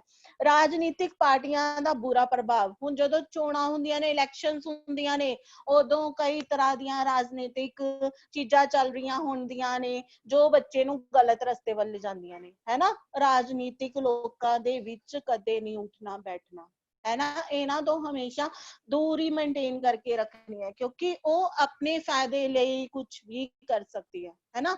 ਇਸ ਕਰਕੇ ਕਦੇ ਵੀ ਨਹੀਂ ਰਾਜਨੀਤਿਕ ਪਾਰਟੀਆਂ ਦਾ, ਜਦੋਂ ਤੱਕ ਪੜਨ ਵਾਲਾ ਬੱਚਾ ਉਹਨੂੰ ਉਹਦੇ ਸਹੀ ਗੋਲਸ ਨਹੀਂ ਪਤਾ, ਅਸੀਂ ਇਹਨਾਂ ਚੀਜ਼ਾਂ ਤੋਂ ਦੂਰ ਰਹਿਣਾ। ਸਭ ਤੋਂ ਪਹਿਲਾਂ ਗੋਲਸ ਨਿਸ਼ਚਿਤ ਕਰਨੇ ਆ। ਲੋਕ ਰਾਜ ਦਾ ਅਰਥ ਨਾ ਸਮਝਣਾ। ਅਗਰ ਸਾਨੂੰ ਲੋਕਤੰਤਰ ਕੀ ਹੈ, ਲੋਕ ਰਾਜ ਕੀ ਹੈ, ਇਹਦਾ ਮਤਲਬ ਹੀ ਨਹੀਂ ਪਤਾ ਕਿ ਲੋਕ ਰਾਜ ਕੀ ਹੈ, ਲੋਕਾਂ ਦਾ ਰਾਜ। ਸਾਨੂੰ ਆਪਣੀ ਇੰਪੋਰਟੈਂਸ ਨਹੀਂ ਪਤਾ ਕਿ ਸਾਡੀ ਇੰਪੋਰਟੈਂਸ ਕੀ ਹੈਗੀ ਹੈ, ਉਹਨਾਂ ਚਿਰ ਤੱਕ ਅਸੀਂ ਕੀ ਹੈ ਡਿਸਿਪਲਿਨ ਮੇਨਟੇਨ ਨਹੀਂ ਕਰ ਸਕਦੇ। ਸਾਨੂੰ ਸਾਡੀ ਵੈਲਿਊ ਪਤਾ ਹੋਣੀ ਚਾਹੀਦੀ ਹੈ, ਔਰ ਵੈਲਿਊ ਸਾਡੀ ਵਿਲ ਪਾਵਰ ਹੈ ਨਾ, ਸਾਡੀ ਆਪਣੀ ਵਿਲ ਪਾਵਰ। ਅਸੀਂ ਕਿਸੇ ਨੂੰ, ਮੈਂ ਹੁਣ ਆਪਣੀ ਵੈਲਿਊ ਦਿਖਾ ਨਹੀਂ ਸਕਦੀ, ਕਿਸੇ ਨੂੰ ਦਿਖਾ ਨਹੀਂ ਸਕਦੀ, ਤੁਸੀਂ ਆਪਣੀ ਵੈਲਿਊ ਕਿਸੇ ਨੂੰ ਦਿਖਾ ਨਹੀਂ ਸਕਦੀ, ਬਟ ਸਮਝਾ ਤਾਂ ਸਕਦੇ ਹੋ ਕਿ ਇਹ ਵੈਲਿਊ ਹੈ। ਨੈਤਿਕ ਪਤਨ। ਜਦੋਂ ਡੇਲੀ ਉਹਦਾ ਪਤਨ ਹੋ ਰਿਹਾ, ਨੈਤਿਕ ਤੌਰ ਤੇ ਉਹਦਾ ਪਤਨ ਹੋਈ ਜਾ ਰਿਹਾ, ਠੀਕ ਹੈ, ਉਹਨੂੰ ਗਲਤ ਰਸਤੇ, ਰਾਜਨੀਤਿਕ ਕਾਰਨਾਂ ਕਰਕੇ ਗਲਤ ਰਸਤੇ ਵੱਲ ਨੂੰ ਉਹਨੂੰ ਪਹੁੰਚਾਇਆ ਜਾ ਰਿਹਾ ਹੈ, ਉਹਦਾ ਨੈਤਿਕ ਸ਼ੋਸ਼ਣ ਹੋ ਰਿਹਾ, ਤਾਂ ਕੀ ਹੈ ਬੱਚਾ ਇਨਡਿਸਿਪਲਿਨ ਹੋ ਜਾਏਗਾ। ਉਸ ਤੋਂ ਬਾਅਦ ਹੈ ਅਨੁਸ਼ਾਸਨਹੀਨਤਾ ਨੂੰ ਦੂਰ ਕਰਨ ਦੇ ਉਪਾਅ। ਹੁਣ ਅਸੀਂ ਕੀ ਉਪਾਅ ਕਰਨੇ ਨੇ ਇਹਨੂੰ ਦੂਰ ਕਰਨ ਲਈ? ਆਦਰਸ਼ ਮਿਸਾਲ ਪੇਸ਼ ਕਰਨਾ, ਵਿਅਕਤੀਗਤ ਸੰਪਰਕ ਹੋਣਾ, ਹਮਦਰਦੀ ਅਤੇ ਪਿਆਰ ਵਾਲਾ ਵਤੀਰਾ, ਪਾਠਕ੍ਰਮ ਦਾ ਪੂਰਾ ਨਿਰਮਾਣ ਕਰਨਾ, ਸਿੱਖਿਆ ਤੇ ਵਿਦਿਆ ਵਿੱਚ ਸੁਧਾਰ ਕਰਨਾ, ਠੀਕ ਸਮਾਂ ਸਾਰਣੀ ਬਣਾਉਣਾ, ਉਚਿਤ ਅਗਵਾਈ ਦਾ ਪ੍ਰਬੰਧ, ਇਨਾਮ ਅਤੇ ਸਜ਼ਾ ਦੀ ਵਰਤੋਂ, ਖੇਡਾਂ। ਯਾਨੀ ਕਿ ਅਸੀਂ ਇੱਕ ਮਿਸਾਲ ਪੇਸ਼ ਕਰਨੀ ਹੈ, टीचर ने एक मिसाल पेश करनी है, एक स्टूडेंट ने एक मिसाल पेश करनी है कि नहीं ਉਹਦੇ ਅੰਦਰ ਡਿਸਿਪਲਿਨ ਦੀ ਭਾਵਨਾ ਹੈ, ਚਾਹੇ ਉਹ ਖੇਡਾਂ ਨਾਲ ਕਰੇ, ਚਾਹੇ ਜਿੱਦਾਂ ਮਰਜ਼ੀ ਕਰੇ, ਟੀਚਰ ਉਹਨੂੰ ਸਪੋਰਟ ਕਰੇ, ਇਨਾਮ ਦੇ ਰਿਹਾ। ਹੁਣ ਜਿਵੇਂ ਜਦੋਂ ਖੇਡਾਂ ਵਿੱਚ ਤੁਸੀਂ ਫਸਟ ਸੈਕਿੰਡ ਥਰਡ ਆਉਂਦੇ ਹੋ, ਕਲਾਸ ਵਿੱਚ ਫਸਟ ਸੈਕਿੰਡ ਥਰਡ ਆਉਂਦੇ ਹੋ, ਇਨਾਮ ਦਿੱਤੇ ਜਾਂਦੇ ਨੇ ਤੁਹਾਨੂੰ, ਹੈ ਨਾ। ਇਨਾਮ ਦੇ ਕੇ ਕੀ ਕੀਤਾ ਜਾਂਦਾ, ਤੁਹਾਨੂੰ ਅੱਗੇ ਲਈ ਮੋਟੀਵੇਟ ਕੀਤਾ ਜਾਂਦਾ ਕਿ ਬੱਚੇ ਨੂੰ ਅੱਗੇ ਵਾਸਤੇ ਮੋਟੀਵੇਟ ਕਰੀਏ, ਹੈ ਨਾ, ਕਿ ਬੱਚਾ ਇਸ ਤੋਂ ਵੀ ਵਧੀਆ ਕੰਮ ਕਰੇ। ਇਹ ਕੀ ਹੁੰਦੇ ਆ? ਇਹ ਇੱਕ ਉਪਾਅ ਹੁੰਦੇ ਨੇ ਜਿਹਦੇ ਨਾਲ ਡਿਸਿਪਲਿਨ ਦੂਰ ਕਰਦੇ। ਜੀ ਮੈਮ। ਉਸ ਤੋਂ ਬਾਅਦ ਹੈ ਗਿਆ ਅਧਿਆਪਕਾਂ ਦੇ ਸਨਮਾਨ ਵਿੱਚ ਸੁਧਾਰ, ਸਕੂਲ ਦਾ ਵਾਤਾਵਰਣ ਵਧੀਆ ਹੋਣਾ, ਪ੍ਰੀਖਿਆ ਪ੍ਰਣਾਲੀ ਵਿੱਚ ਸੁਧਾਰ, ਸਹਾਇਕ ਕਿਰਿਆਵਾਂ ਦੀ ਥਾਂ ਪੈਦਾ ਕਰਨਾ, ਮਾਤਾ ਪਿਤਾ ਦਾ ਸਹਿਯੋਗ ਪ੍ਰਾਪਤ ਕਰਨਾ, ਸਮਾਜਿਕ ਬੁਰਾਈਆਂ ਤੋਂ ਦੂਰ ਰਹਿਣਾ, ਰਾਜਨੀਤਿਕ ਪਾਰਟੀਆਂ ਤੋਂ ਦੂਰ ਰਹਿਣਾ। ਹੁਣ ਅਸੀਂ ਕੀ ਕਰਨਾ? ਪੈਰੈਂਟਸ ਔਰ ਟੀਚਰ ਦੇ ਸਪੋਰਟ ਵਿੱਚ ਰਹਿਣਾ, ਪਾਰਟੀਆਂ ਤੋਂ, ਰਾਜਨੀਤਿਕ ਪਾਰਟੀਆਂ ਤੋਂ, ਗਲਤ ਸੰਗਤ ਤੋਂ ਦੂਰ ਰਹਿਣਾ, ਔਰ ਡਿਸਿਪਲਿਨ ਨੂੰ ਕੀ ਹੈ ਮੇਨਟੇਨ ਕਰਨਾ, ਤਾਂ ਜੋ ਕੀ ਹੈ ਸਾਡੇ ਵਿੱਚ ਅਨੁਸ਼ਾਸਨ ਬਣਿਆ ਰਹੇ, ਅਸੀਂ ਅਨੁਸ਼ਾਸਨਹੀਨਤਾ ਤੋਂ ਦੂਰ ਰਹੀਏ, ਔਰ ਕੀ ਹੈ ਜ਼ਿੰਦਗੀ ਅਸੀਂ ਤਰੱਕੀ ਨਾਲ ਬਿਤਾਈਏ। ਹੁਣ ਤੁਸੀਂ ਕੀ ਕਰਨਾ ਹੈ, ਸਭ ਨੇ ਨਿੰਮੀ ਮੌਕ ਟੈਸਟ ਡਾਊਨਲੋਡ ਕਰਨਾ ਹੈ, ਔਰ ਇਹ ਐਪ ਜਿਹੜਾ ਤੁਹਾਨੂੰ ਦਿਖ ਰਿਹਾ ਹੈ ਆਨਲਾਈਨ ਮੌਕ ਟੈਸਟ, ਡਾਊਨਲੋਡ ਕਰਨਾ ਹੈ। ਡਾਊਨਲੋਡ ਕਰਨ ਤੋਂ ਬਾਅਦ ਤੁਸੀਂ ਕੀ ਕਰਨਾ ਹੈ, ਆਪਣੀ ਟ੍ਰੇਡ ਸਿਲੈਕਟ ਕਰਨੀ ਹੈ, ਠੀਕ ਹੈ। ਟ੍ਰੇਡ ਨਿਊ ਟੈਸਟ ਤੇ ਜਾਣਾ ਹੈ, ਤੁਸੀਂ ਸਿਲੈਕਟ ਨਿਊ ਟੈਸਟ ਕਰਨਾ ਹੈ। ਡਾਊਨਲੋਡ ਐਪ ਕਰਨ ਤੋਂ ਬਾਅਦ, ਨਿਊ ਟੈਸਟ ਕਰਨ ਤੋਂ ਬਾਅਦ ਤੁਸੀਂ ਆਪਣਾ ਆ ਸਾਰਾ ਫਿਲ ਕਰਨਾ ਹੈ, select trade, select pattern, select annual semester, language ਔਰ ਨੰਬਰ ਆਫ ਕੁਐਸਚਨਸ, ਠੀਕ ਹੈ। ਇਹ ਤੁਸੀਂ ਸਭ ਨੇ ਸਿਲੈਕਟ ਕਰਨੇ ਨੇ। ਜਿਵੇਂ ਤੁਹਾਡੀ ਟ੍ਰੇਡ ਹੈਗੀ ਹੈ, ਸਿਲੈਕਟ ਯੋਰ ਟ੍ਰੇਡ, ਆਪਣੀ ਟ੍ਰੇਡ ਸਿਲੈਕਟ ਕਰੋ। Meeting going to over ma'am, kindly please thanks वाली स्लाइड। जी जी ਓਕੇ ਮੈਮ। ਤਾਂ ਤੁਸੀਂ ਸਾਰਾ ਕੁਝ ਡਾਊਨਲੋਡ ਕਰਕੇ ਆਪਣਾ ਜੋ ਟੈਸਟ ਹੈ ਕਰ ਸਕਦੇ ਹੋ, ਠੀਕ ਹੈ। ਇਹ ਸੀਗਾ ਮੇਰਾ ਅੱਜ ਦਾ ਚੈਪਟਰ ਤੁਹਾਡੇ ਲਈ। जी मैम। ਮੇਰਾ ਅੱਜ ਦਾ ਚੈਪਟਰ ਤੁਹਾਡੇ ਵਾਸਤੇ ਸੀਗਾ ਡਿਸਿਪਲਿਨ, ਔਰ ਅਗਰ ਕਿਸੇ ਦੀ ਕੋਈ ਕੁਐਰੀ ਹੈ ਤਾਂ ਉਹ ਕਰ ਸਕਦਾ ਹੈ। ठीक है मैम, अब ओवर करिए जी, नेक्स्ट सेशन स्टार्ट होने। Okay. Right, thank you so much ma'am, thank you all the participant, थैंक यू जी।